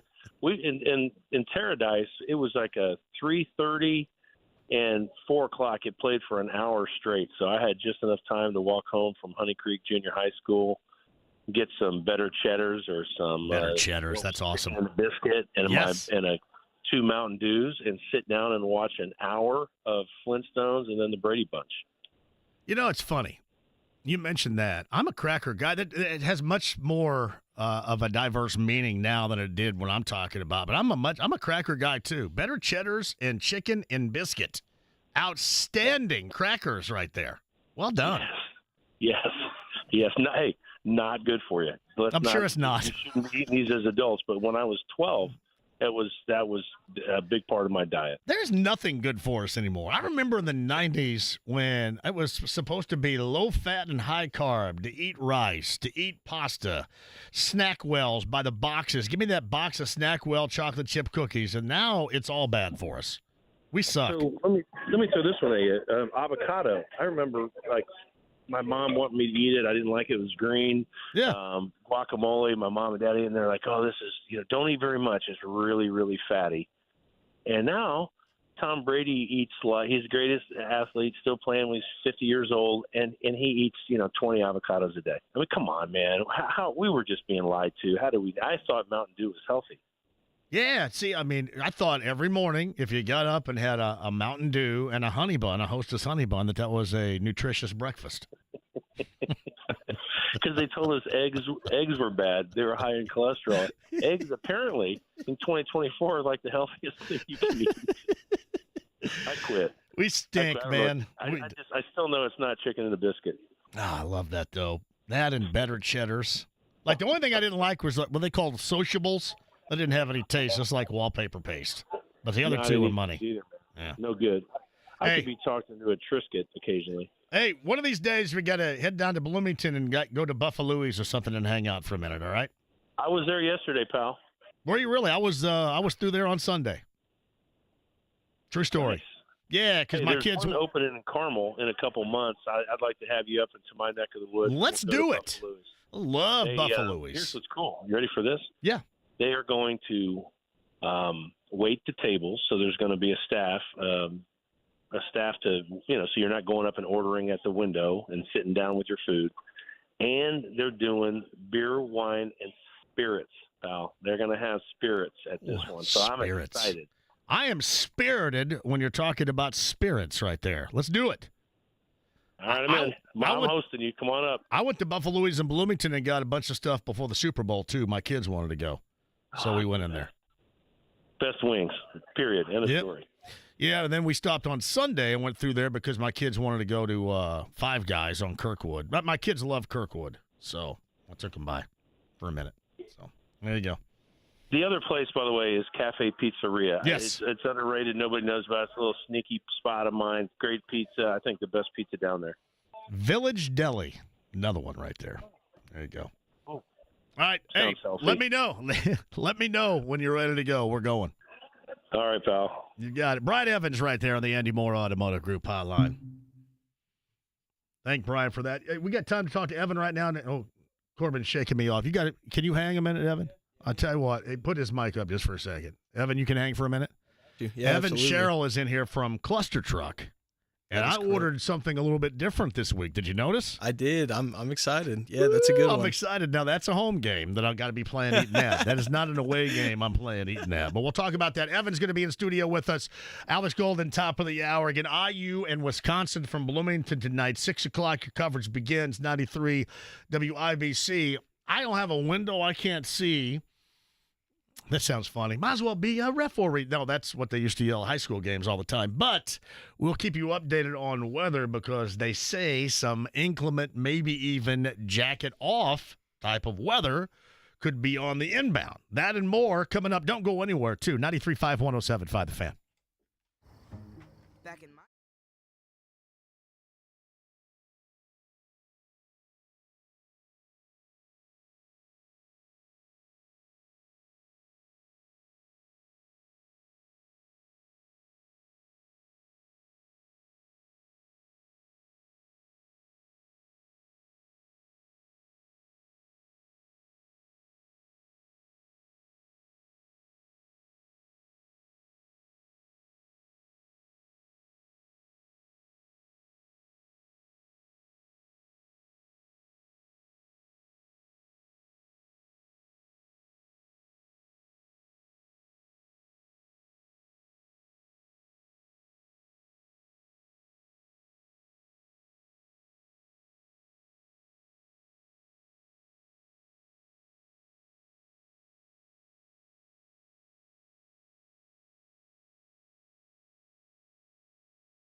Shout out to everybody that said that Corbin left our mics on here during the break. Matt Taylor, voice of the Colts. Let me see who else. I love you guys for telling me. That means we got lots of what you guys don't know is that is a test to see how many listeners we have. I got a message from Andy Sweeney about it. Swebo? Oh, yeah. Swebo is listening. Matt Taylor is listening. Knezovich is listening. And a variety of people listening to the show right now. So that is, for those of you who don't know, that is not a procedure type of mistake from Corbin. I just want to see how many people might be listening. Actually, it was a mistake by Corbin, and it's a good thing I wasn't talking about my Social Security number or cell phone number or anything like that, right? So I'm really proud of us for keeping it clean during that break right there. Whose mic was on here? Was it Evans? I think it was Evans. Evan Sherrill is in here from Cluster Truck. Was your mic on? It seems that way. What were you talking about? Sweet. Did your dad say that he heard your mic on too? Father-in-law. My father-in-law. Yes, Father-in-law. Yes. Correct. You say, no, it's not, man. These guys are professionals in here. They're not leaving my mic on just in case. How you doing?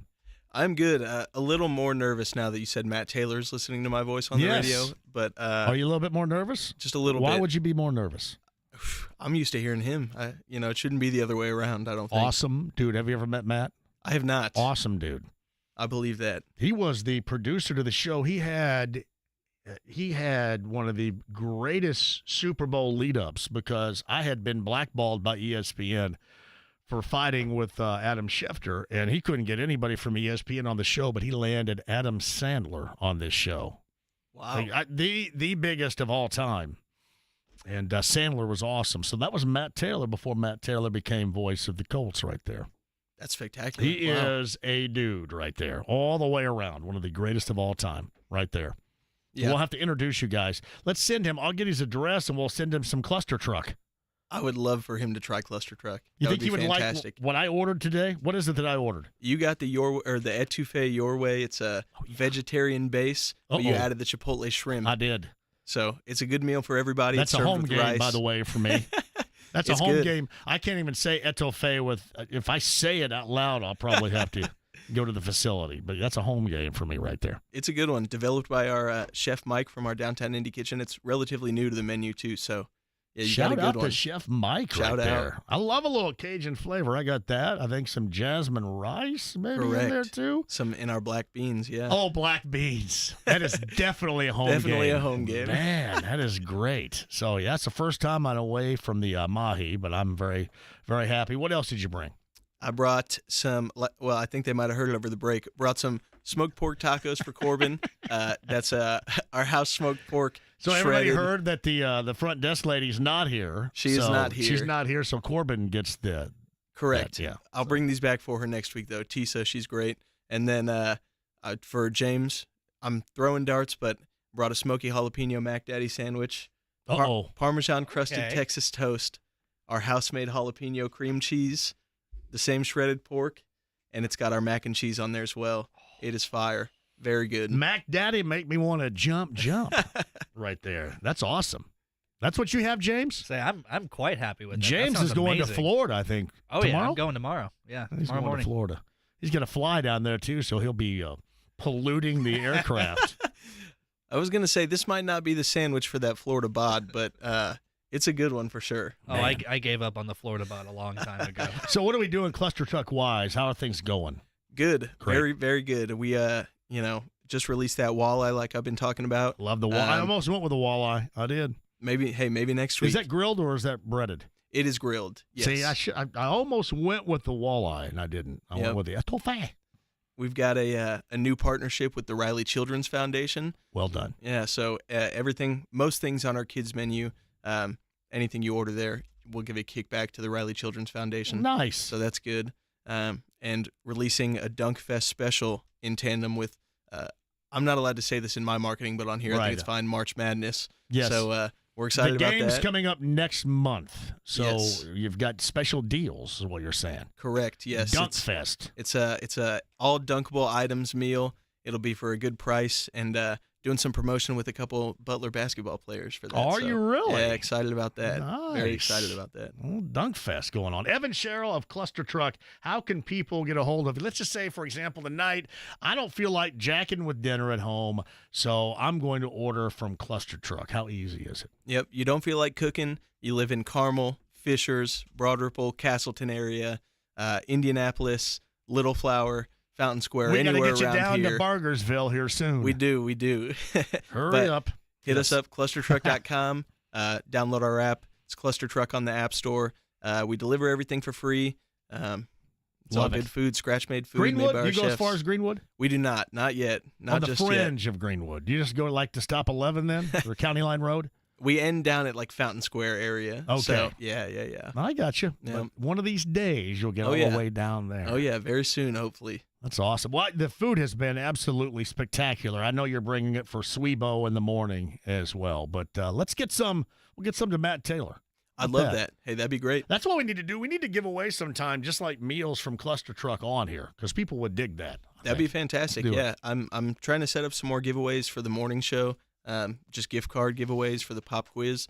Love to set some up with you guys as well. See, it's a lot different because we're like clean. You go in the morning and these guys haven't washed. So they just get up and roll in here at the last minute, have hats on, hat hair, dirty, greasy hair, get a shower or anything. We're like scrubbed up in here. Oh, yeah. No, I appreciate that. Yeah. But, I heard this morning in the coming weeks, KB will start showering for the job at IU.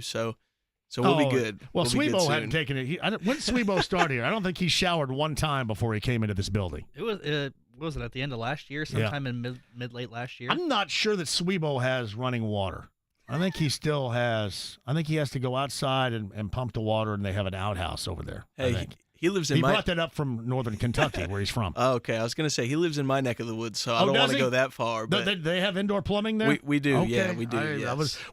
Considering he's from northern Kentucky, I thought maybe he just brought up the concept of no indoor plumbing where you guys are. Yeah, no, that's fair. No, yeah. Yeah. So, anyway, that's Swebo. Swebo has not washed one time, I think, since he started here. Shout out to Swebo right there. One more time, Evan Sherrill, how can people get a hold of you for dinner tonight? Yep, clustertruck.com or download our app. That's Cluster Truck on the App Store. Free delivery.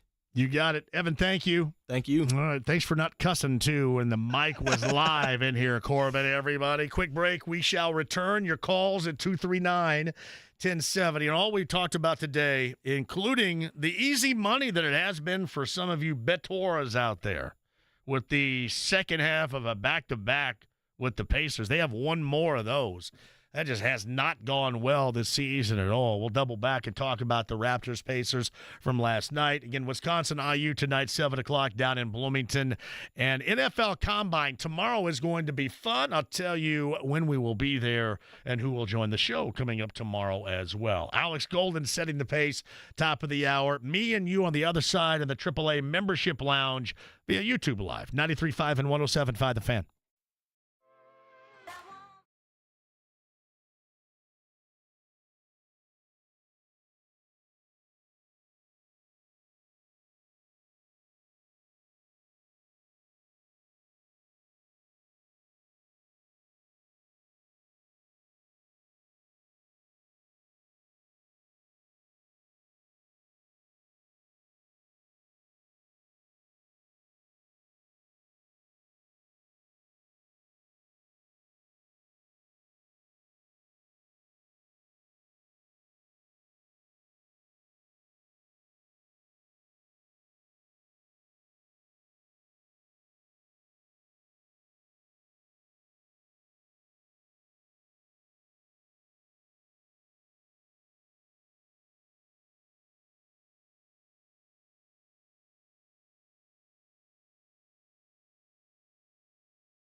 93.5 and 107.5. The Fan.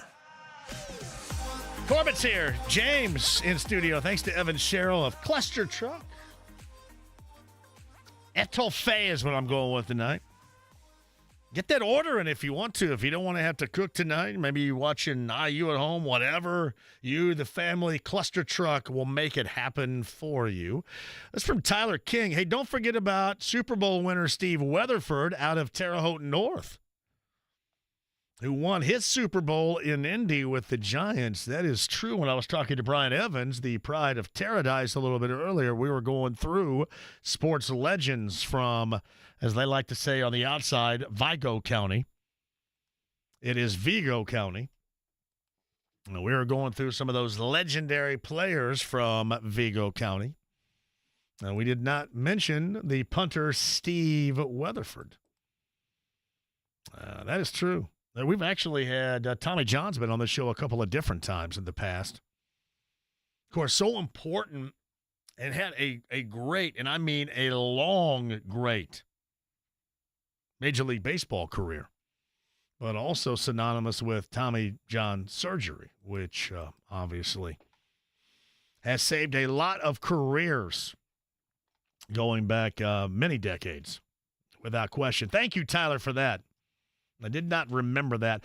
This from Jeffrey. Hey, JMV, I'd be interested in one of those puppies are what we have here. Not in studio, actually. My mom's got like 7 of them when a dog just like rolled up out of the woods, and there you go. There's a bunch of puppies right there. We like to call them a border collie mix. I'll send out some pictures and see if you want them. I mean, hell, I'll even run down and get them for you. How about that? And my mom will probably take your number to make sure that you're dealing with them right. And you'll love that. BT writes this: someone come to the Mad Ants game and keep me company. Mad Ants in action today. Hey, Pacers last night, I mentioned this, incredibly disappointing it was. Unfortunately, it has become such the norm that I go back a couple of weeks with this philosophy. It was Casey down in Ellisville that said, you know what, I get kind of tired every third game of complaining, shaking my fist and getting mad about this Pacer team. At what point does this become just who they are? And we have been at that point for a while. Like, I'm not overly depressed about it, but if there has been an opportunity, as Rick Carlisle said this morning with Swebo, it's a learning situation from last night. You got to learn from it and move on. You've had so many of these instances where this has happened, just like this. And now it doesn't seem like it's something that they're going to learn from. It's just who they are. I'd be curious to know from Pacer fans, do you think are they more of what we saw last night or more of what we saw? Where's the lean here? More of what we saw on Sunday at home against Dallas. I know that level of play from start to finish against a good team in Dallas that had won 7 consecutive prior to. I'm not going to say that I would suggest they play at that level night in and night out. But let's just face it, they go from sun up to sunset. That's how different those two games were in a back-to-back situation, and it's been like that a number of times. And it's been like that this season against teams that, let's just face it, are of a lesser quality than the Pacers, especially at home. And that home date last night and the way that they lost that game just kind of magnifies the disappointment that it was. But as far as trying to learn from it, you would think, because we've seen it happen, so many examples so far this year, that had they been capable of learning and then performing, moving on from it, that they would have done that by now. So that's kind of where I am. I'd rather have the lean to the Sunday performance against Dallas. But again, last night was all too familiar to Pacer fans, and that is unfortunate.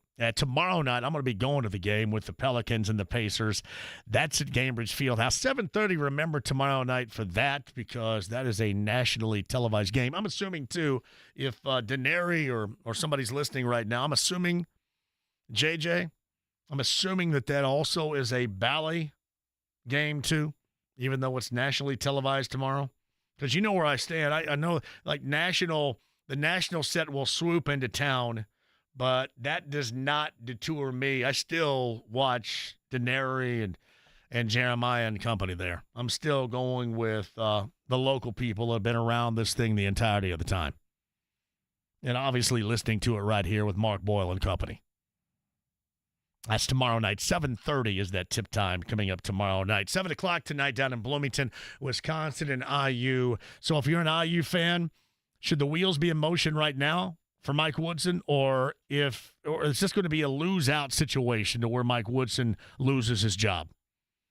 Potentially. Does it have to be that dreadful of a season for a change to be made? And I asked Brian Evans this, and he disagreed in Scott Dolson being on the hot seat. But considering where Scott Dolson has been in this decision-making, how would he not be? He's a nice guy, don't get me wrong, but you look at where they are right now, and if they were to end the season on such a note as we describe, where is he as far as the decisions that have been made? And the buyout money, I think upwards of $20+ million if they were to have to do something regarding Mike Woodson, if they feel compelled to do that at the end of the year. That is a lot of money and a lot of failure. So where should the decision maker be as far as that is concerned? That coming up on the other side, setting the pace, it is Alex Golden. Did Benedict Mathurin, once Aaron Nesmith returns, did he still solidify his place in the starting lineup? Had a tremendous offensive game, to say the least, last night. Should Mathurin be a starter upon the return of Nesmith? When might that return be as well? Those questions and more coming up from Setting the Pace. Alex Golden, 5 o'clock hour. Your calls as well inside the AAA Membership Lounge via YouTube Live. Don't go anywhere. 93.5, 107.5 The Fan. This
I'm John. Thank you for joining us. Brian Evans, the former NBAer, Big Ten Player of the Year, former IU player. Hoshin talked about IU situation. IU Wisconsin tonight from Bloomington. That's a 7 o'clock start. 6 p.m. as we end. You can go ahead and haul ass over to 93 WIBC and listen to John and Don and Eric on the pregame show. Again, 7 o'clock if you're listening, 93 WIBC. If you're watching, you have to have that subscription to the Peacock. The Peacock would be at your service. So is that, James, does that mean that is that's Noah and Robbie tonight? I think so. We got to get Noah back on sometime soon, too.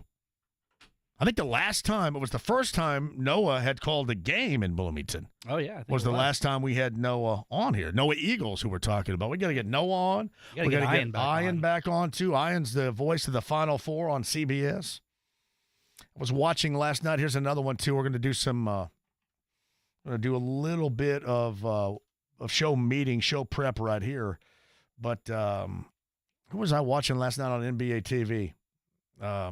We have on all the time. Why can't I think of it right now? One of the play-by-play guys for CBS.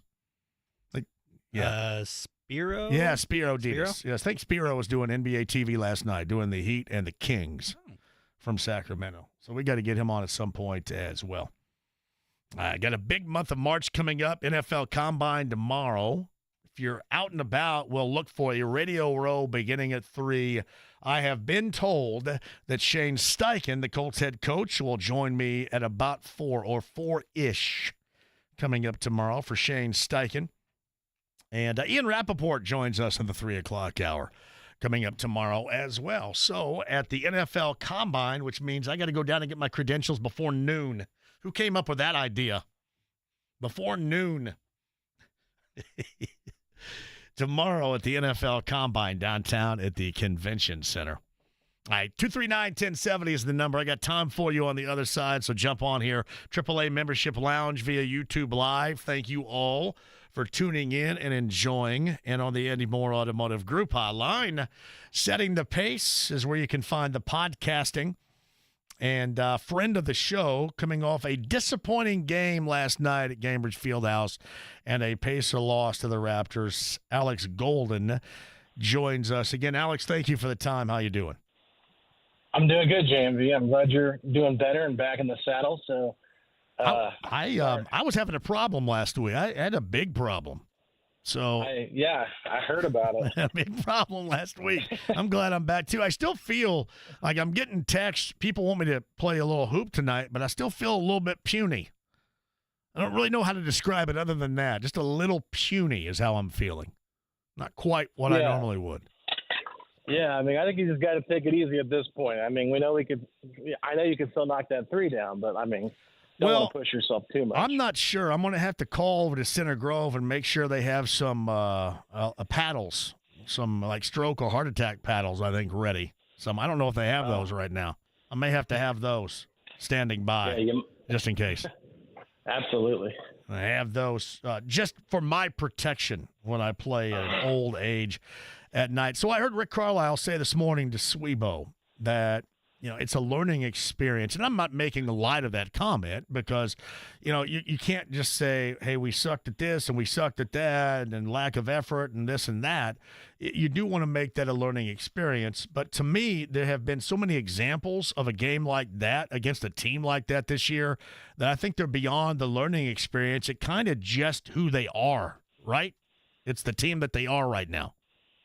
Yeah, I mean, they always say the right thing in the locker room, post-game press conferences, stuff like that. But I think actions speak louder than words. So for me, it's like, yes, Carlisle's not going to throw his guys under the bus publicly. I totally respect that. I get that. But, yeah, I mean, Halliburton's talked about it several times. Like, we can't let these games happen. They have to have a great win against Dallas. You got to come back and have a good win against the Toronto team that's, under 500 trying to make a push for the play-in. But, like, you're better than Toronto on paper. So you got to win those games. The defensive effort was very poor last night. So I feel you. I think that it is a learning experience, but how many more do you need? And you bring it up too. When he went to the effort category or out-efforted, as I like to frame it up, when you go there, that's problematic. That's more than just being beat by a team that is shooting it better. I mean, when you're talking about just more effort on the other side, that's even more problematic to me, Alex. Yeah, no, I agree. And I honestly, like, they've been so bad. They're 2-9 now on the second night of a back-to-back, and maybe it's just a mental thing. They see it now. They're like, oh, we're in hot doo-doo if we can't get this one. But I don't know. To me, I just feel like at this point, the Pacers have to do a good job of continuing to mature. They've got a little bit more maturity on this team by acquiring Pascal Siakam and things like that. But still, you know, Halliburton, I heard this on NBA TV postgame. They were talking about the performance from Halliburton and how bad it was last night. But they were like, he only was 2 of 11. Like, when a guy's really struggling like that, I want to see 4 for 18. I want to see him try to get his shots, and it just kind of seemed like he was just not in it. But, yeah, I don't know. It was a tough loss. It's not the end of the world. I mean, Toronto's been playing a little bit better. I think they're kind of settled in now with who they are as a team since they've made all the trades. But, you know, if this is a Pacers team that's trying to be a playoff team, and as Rick Carlisle said on the morning show, trying to get top 4 seed, like that's what their goal is, you can't have mental lapses and you know, good experiences and resulting in a loss like they did last night. It's Alex Golden setting the pace on the Andy Moore Automotive Group hotline. 2 things I got out of what you just said. One was the ball sticking. And I'm not trying to make this an indictment whatsoever of Pascal Siakam, who had a nice game last night. But does it kind of seem like we had pushed that off on, well, Halliburton had been out or, you know, guys hadn't been in the lineup. But does it seem like with Siakam the ball sticks more, or at least it has since he's been here? And to me, for this team, that is an offensive detriment because they push it up and down the floor so well. Is that just me seeing that, or is that something you have seen that is accurate as well? Yeah, I wouldn't say that I've necessarily seen where, like, with Siakam it sticks more, because I feel like there's times he should be more aggressive and get the ball more. I still feel like a lot of the offense is still that pick and pop, pick and roll with Miles Turner and Tyrese Halliburton.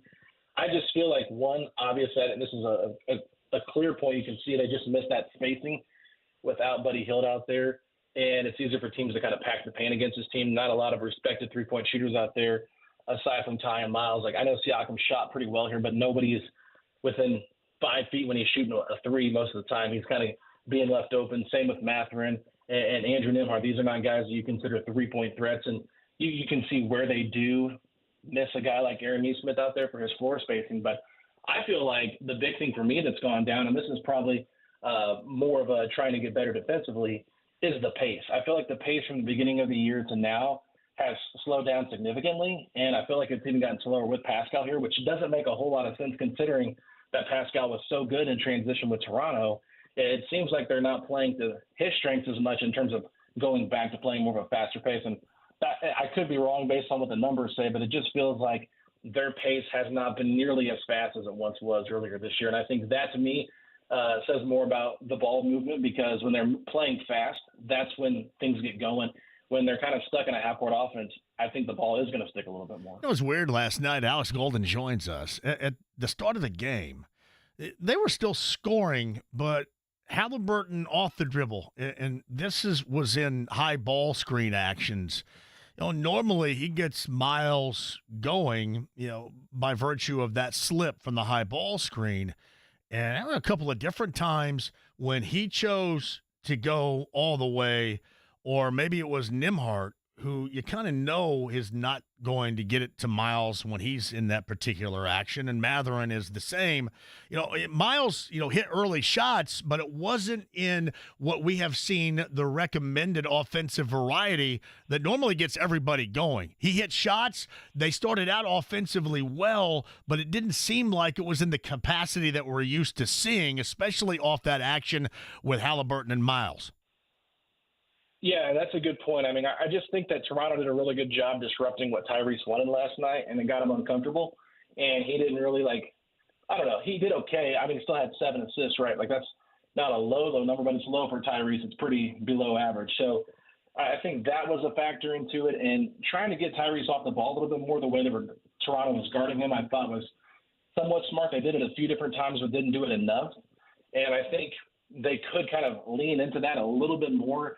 It sounds crazy to take Ty off the ball, but if he's being guarded a certain way and they don't have Buddy out there like they did before to kind of use him as a floor spacer, initiate stuff with Nembhard where maybe you can allow Tyrese to kind of be that floor spacer a little bit to create that space, because Turner was excellent against Dallas. I mean, what he did was just phenomenal. He was scoring at all three levels. And it was kind of weird last night because I felt like he just really was not in the right position for where he could succeed. And I think Toronto got to give them a little bit of credit, but Rick Carlisle even said it, like they didn't do a good job enough making the proper adjustments to get their guys open. So it could be just leaning into a little bit more coaching-wise to emphasize certain things. But, yeah, I felt like it was Toronto just did a really good job defending time, making them uncomfortable, and trying to disrupt that pick and roll. I mean, Miles had some nice pick and pops there in that game. It wasn't just like he was bad the whole time, but, like, they just did a good job of kind of limiting what they could do. Yeah, normally they just get off the mark in doing that early in the game. That's kind of how I think this team offensively finds its rhythm. And they didn't take that path last night, whether that was Toronto that took it away or, they just made a decision to go a different direction. It didn't seem like the normal path that really gets this team going offensively on nights in which they're good. Yeah, no, I agree. It's one of those things, like that game last night, it's one you just kind of want to throw away. If you watch the film, like, I don't even think the game was lost offensively, JMV. I really think it was lost defensively. No question, yes. If you watch that game, like the transition defense was terrible, the paint defense was terrible, the pick and roll coverage defense was terrible. Like the rotations, guys were late to everything, not in the right spots. I mean, it was pretty bad. So, yeah, I honestly just felt like if the Pacers could have keened in a little bit more on like, okay, we're up for the big game like we were against Dallas for Toronto. Maybe mentally they're a little bit more engaged in it, but it's been a large sample size now of how they've come out against teams in the second half of a back-to-back, and I'm just hoping that eventually they can get rid of that. They only have one more back-to-back left this season. It's a couple weeks from now on a Wednesday night against Chicago, so that's not going to be an easy game either because Chicago is a team that likes to muck things up. So I think that they're just going to have to, dig in right now and prove that this was just a one-time thing, and they're playing their better basketball as the season comes down to the final 20 games. He is Alex Golden on the Andy Moore Automotive Group hotline. Upon the Nesmith return to the starting lineup, should Mathurin have solidified himself to be a part of that when Nesmith is back? It does make some sense because of how well he's played offensively and the things that he can do, but I don't really see the point of doing that, Jamie. I still think that the bench has been fine without Mathurin on the bench, but, last night I thought the bench had some nice moments, but most of the best moments came with Mathurin with the bench, and I think that's kind of where the Pacers can utilize Mathurin as more of a scorer in what he is, because when he was playing against Dallas, like he was not being a scorer. Basically, his goal was to be, the Aaron Nesmith role, play defense, shoot threes when you're open, attack, occasionally get rebounds, but it wasn't like be that focal point offensively. I just feel like that bench lacks that type of scorer if they don't put Mathurin back in that unit. So I think you got to ride it out with Nembhard and Nesmith how they have been, and just continue to let Mathurin kind of cook as the guy in the second unit, the focal point for the Pacers. It's Alex Golden setting the pace. The podcast, Andy Moore Automotive Group hotline here on 93.5 and 107.5 The Fan. Defensively, they do this, and that's just who they are. And I guess it's probably more the results or lack thereof. But I hate it because they so easily switch outside, and whomever they're playing gets whatever matchup that they want. And that causes an issue out front. For example, if it's Miles onto a guard, and then you have a guard trying to check out the big below, that just doesn't seem to have any workable legs to me whatsoever. I know that's what they do, and I'm sure they're going to continue to do it. But night in and night out, I see that easy switching defensively as so problematic for this group. Yeah, I mean, the switches with this team, I think that they're not good enough defensively. Turner against guards in a switch is not great. Anytime Halliburton switching on anybody, that's not good either. So, yeah, I think you're right. They do switch some, but if you watch a lot of the game last night, they were in drop coverage a lot, and they were not doing a good job of stopping Toronto from getting into their action. They were kind of reacting more than, forcing them to play a different way. They could have hedged a little bit more. They could have iced a little bit more. So I would have enjoyed seeing that just because they could have made things more difficult for Toronto. But with the way this team is currently at, like even Siakam, I know that people really are kind of hit or miss on his defense. There's times when he really plays solid defense, but I also think his screen navigation can be a little bit difficult sometimes. If you watch some of the film where he gets screened, it's like he's really struggling to get through it. And Mathurin obviously is a guy that struggles with screen navigation, which is what makes Andrew Nembhard so special too, is like his ability to get through that. So I think switching is okay in the right situation, but they have to really pick and choose when they want to do that, because too often they're going to allow themselves to be vulnerable with the mismatches they're allowing for their defense and letting the offense have the advantage. Who do you think their best on-ball defender is? Yeah, I still think it's Nembhard. I know Neesmith is probably right up there with him.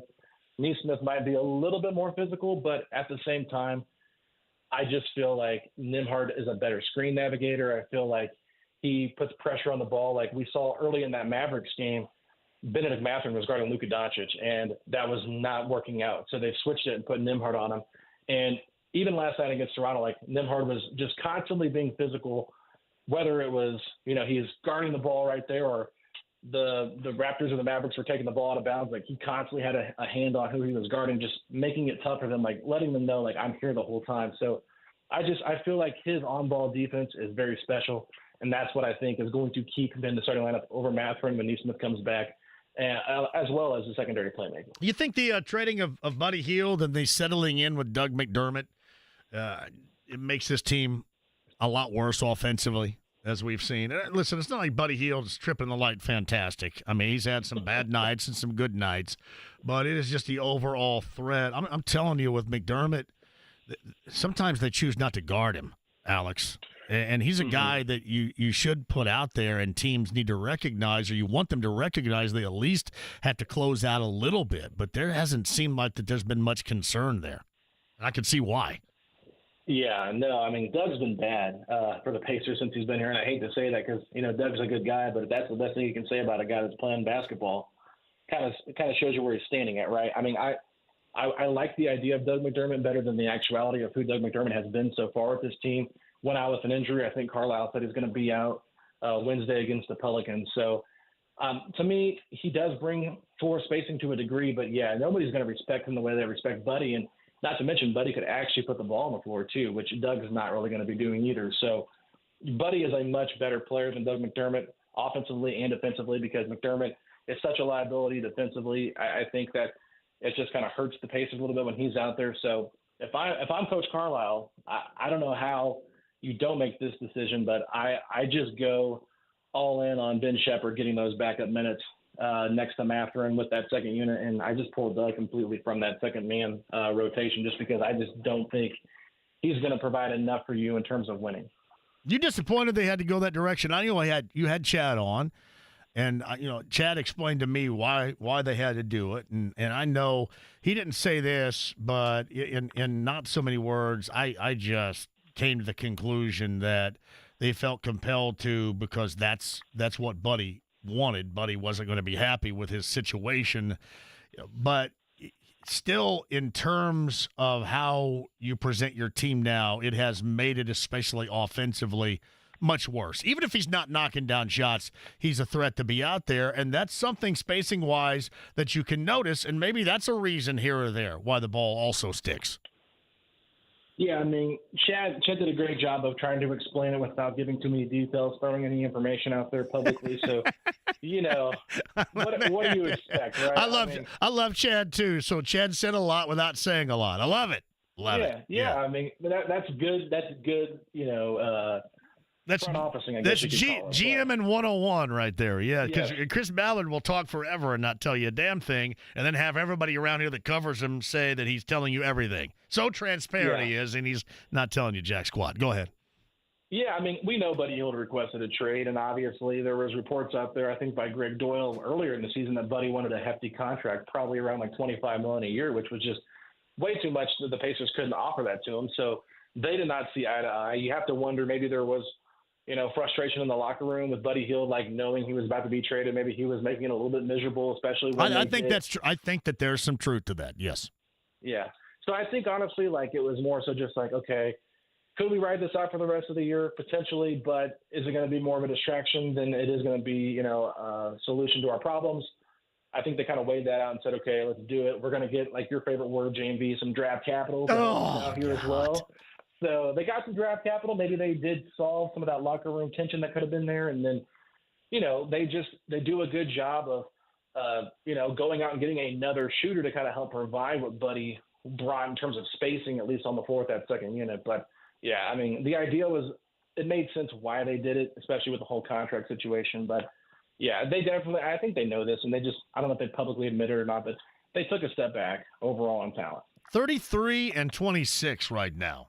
Is this a better spot, kind of where you thought, or worse than what you thought going into the season?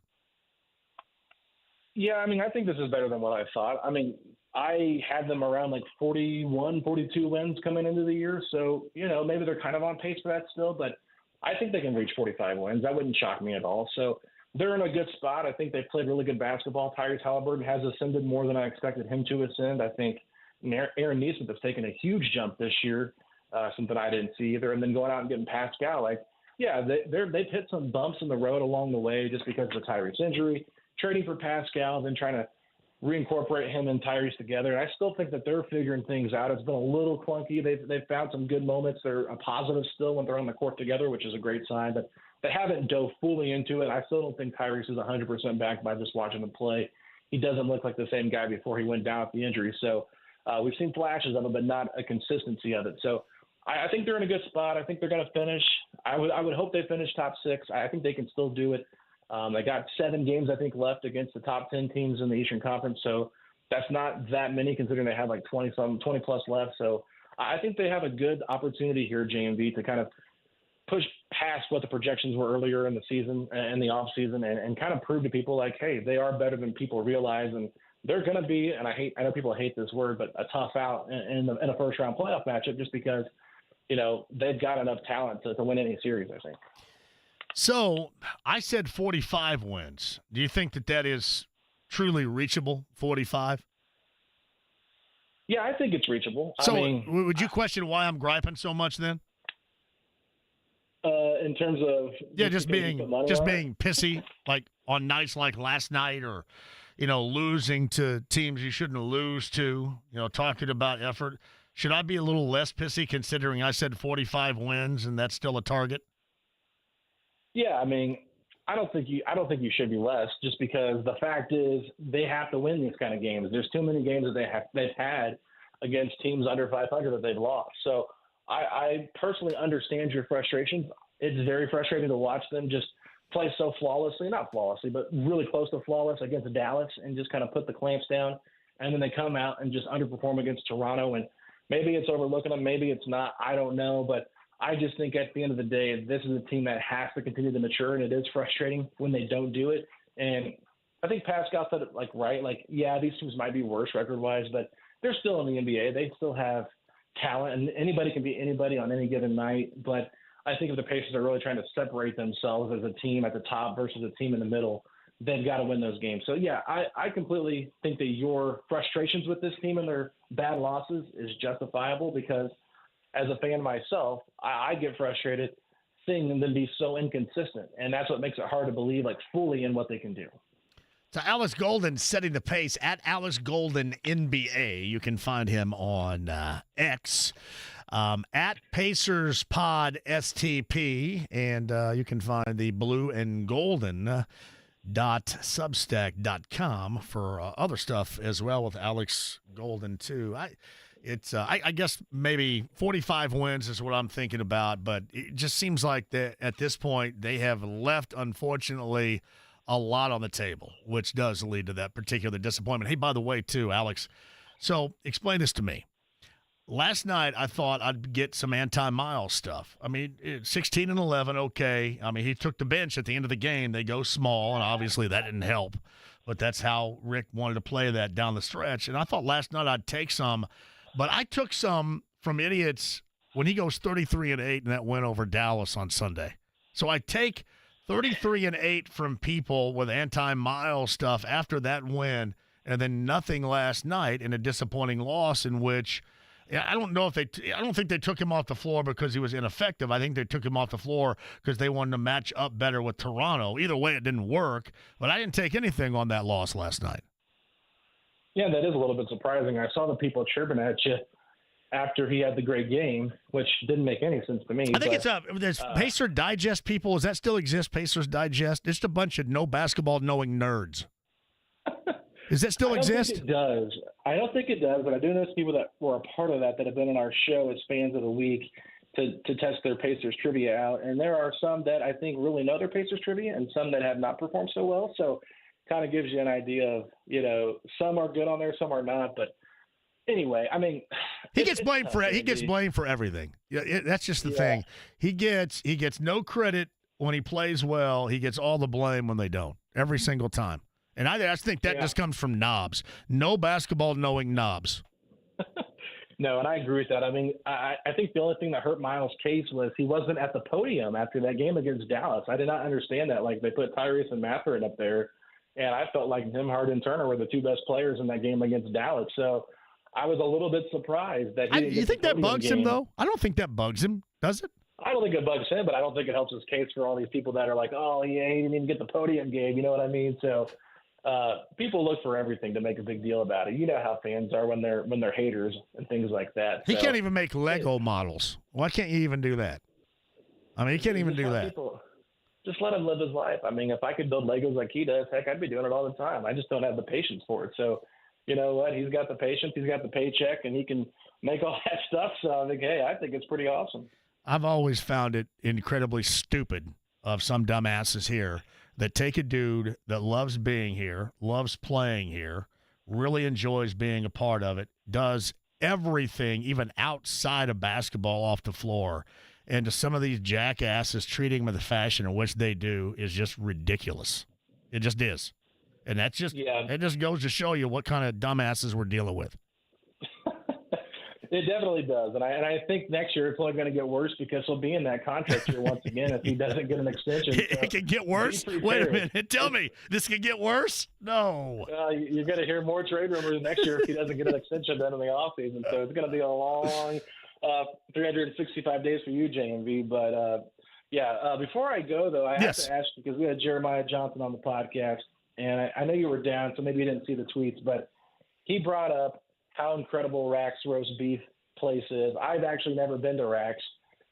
He was talking about the infamous chocolate chip milkshake and how great it is, and wanted to get your opinions on it because he said you got to talk to JMV about this the next time you get the opportunity. Rack's is one of the greatest places of all time.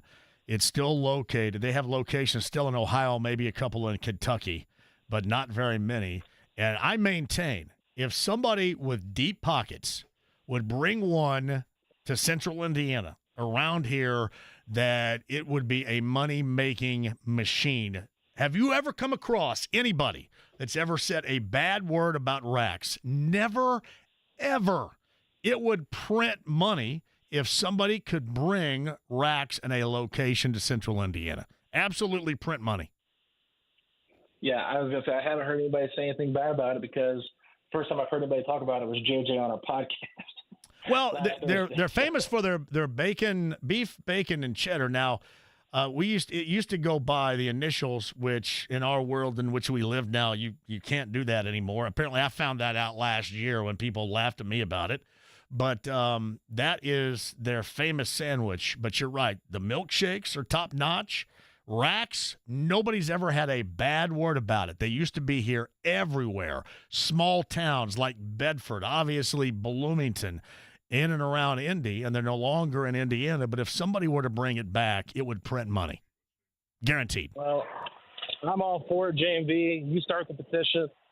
I just want to try the chocolate chip milkshake. I even thought about making a trip to Kentucky or Ohio. Yes. To get it, just so I can say I've had it. The BBC sounds incredible. I mean, beef, bacon, and cheddar. Who doesn't like that? Yeah, exactly. Yeah, exactly. I mean, I'm a fat boy, so I like fattening foods. It sounds right up my alley. So it is.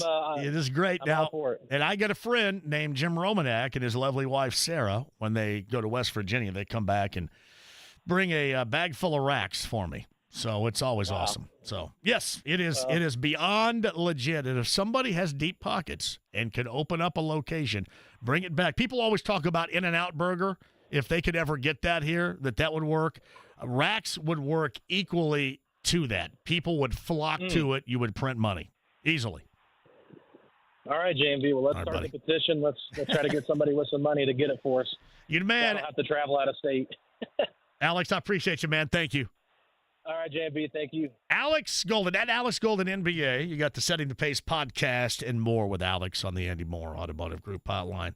You guys agree with print money? Print money. If you open, anybody have an investor that would want to fire up a Rax location? We'll see how much it costs to get the name and bring it back. Am I wrong? I've never heard anybody say, Rax sucks. I don't like it. Never. I've never been to Rax. Never.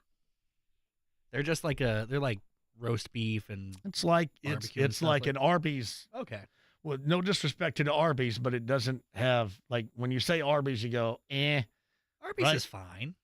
Yeah. I mean, it's not, and it's more roast beef. Like, Arby's used to be nothing but roast beef, and now it's 9,000 different things. Oh, they have everything. Like, Rax was basically nothing but roast beef and known for milkshakes, too. Legit. Printing money, James. Anybody's got it. Got to bring it back. Printing money. Quick one. We'll come back with you. 239-1070. Let's get some calls on the other side. Got to go to a break quickly here. 93.5, 107.5 The Fan. JMV here with an exclusive...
Miles Davis. 93.5 and 107.5. The Fan.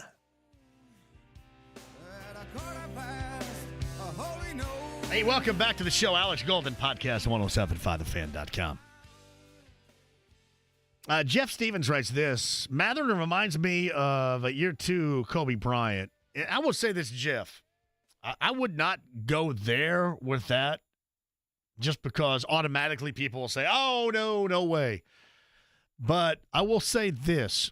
As far as his intentions, when he's on the basketball floor, he is hard ass at it.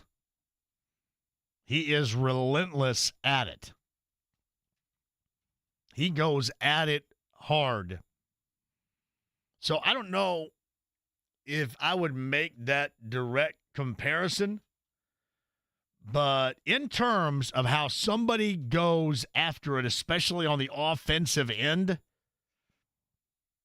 you can make comparisons with his relentless pursuit. That's how I view it. And I mean in all areas, or as they like to say now, on all levels, offensively. He is hell-bent on getting at it. Now, does he have a lot to learn defensively? Sure. And there are times when what they do defensively, sometimes I wonder if it's just destined for failure. And I know that Alex mentioned, drop coverages and that, but all I see at the top is teams easily getting the Pacers to switch into combinations in which those teams offensively really want. And I'm assuming that's exactly what the Pacers do, and they feel comfortable in it, but we've seen the all too familiar outcome. I can't lie, it does drive me nuts. It does not seem like that is destined for productivity. But I'm not a defensive whiz by any stretch of the imagination. But I sure as hell can easily tell when you switch and you get into bad combinations, and that happens more times than not. And I think also it happens, and I know you get a 24-second shot clock, so it has to happen in a big hurry, but it normally takes like one ball screen, and that's about it. There's not much time wasted against the Pacers defensively with that particular mentality level. But back to Matherton for a minute. Matherton, he goes at it hard, and I love that. That mentality I love. The other thing is I wish anybody else, I'd always wanted to walk like that. He's got like the greatest strut / walk of all time. Anybody else want to walk like that? Like he just like walks up. That's like a badass walk the way that it is. Hey, I'm a badass. Like I walk up and I go, okay, great. He just got that strut. He's got that basketball, I'm here to kick your butt strut. I love that. Not everybody has it either. And I don't think it's something that you work on. You either have it or you don't. But I do love the mentality, Jeff. I do. And even if you have a lot of things to learn defensively, let's just face it, this team has a lot of things to learn defensively. I think this coaching staff has a lot of things to learn defensively. Tony says, I appreciate the acronym drop from Rax from Alex. And if you could tell, I tried to warn him of that because I have fallen victim to that before as well.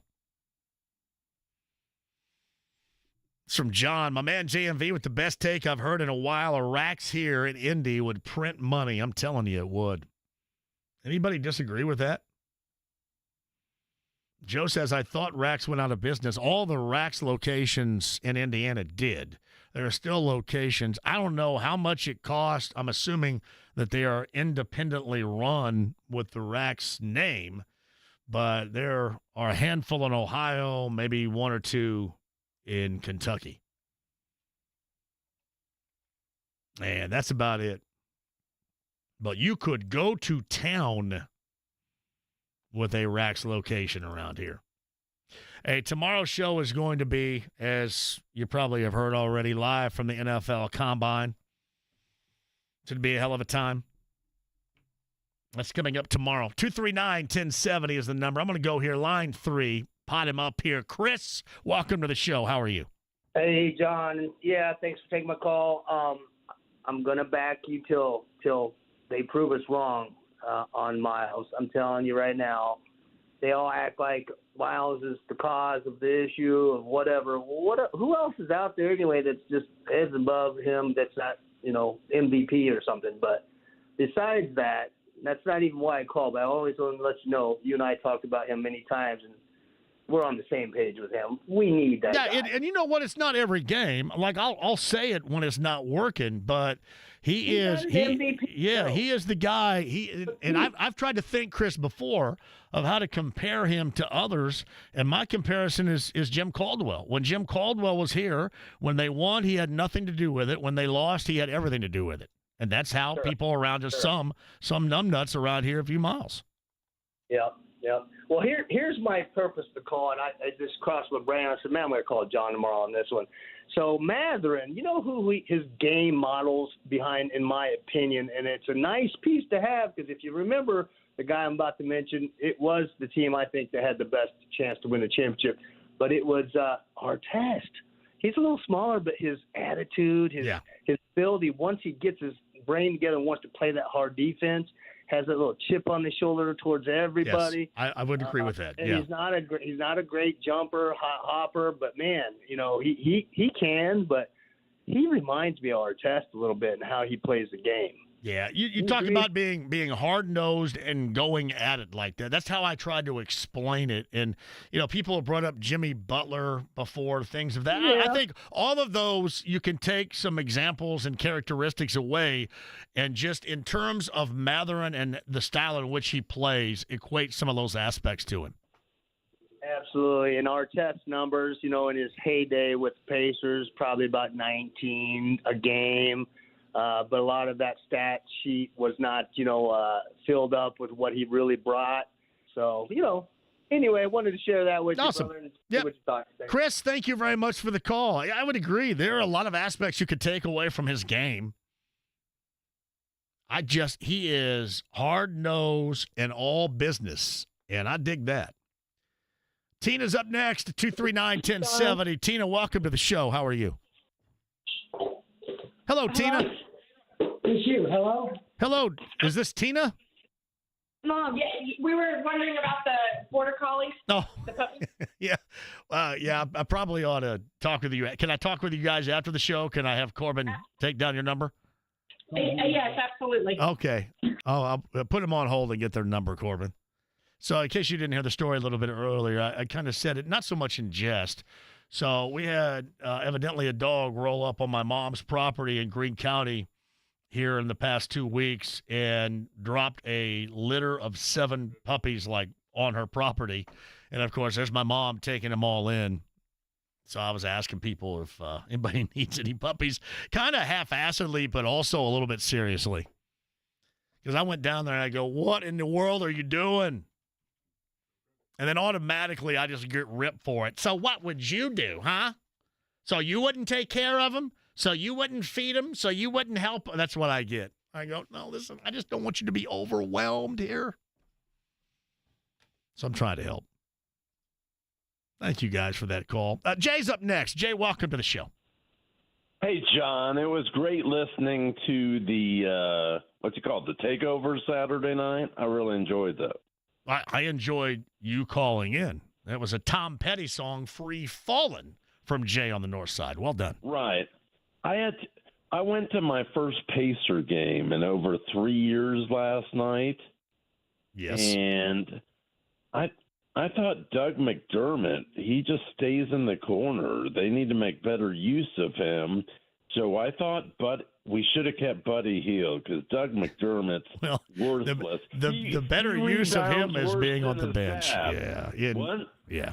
It's not. He's not played, Jay. He's not played well. I got to hit a break here. Thank you for the call. I'll call you or check with you on Saturday night, too, on the JMV takeover. No, he's been awful.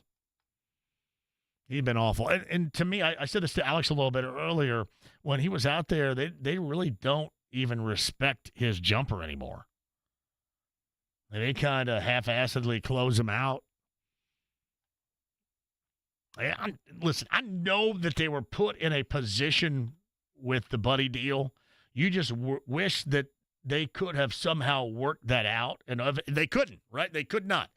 But what you take away, even in not shooting well, is a lot offensively in losing Buddy Hield. And that has been zero replacement, no doubt. Quick break. We'll come back with your calls and a lot more. 93.5, 107.5 The Fan. Hey, fans, it's February, and that means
Let me have a Diablo sandwich, a Dr. Pepper. Make it fast. I'm in a damn hurry.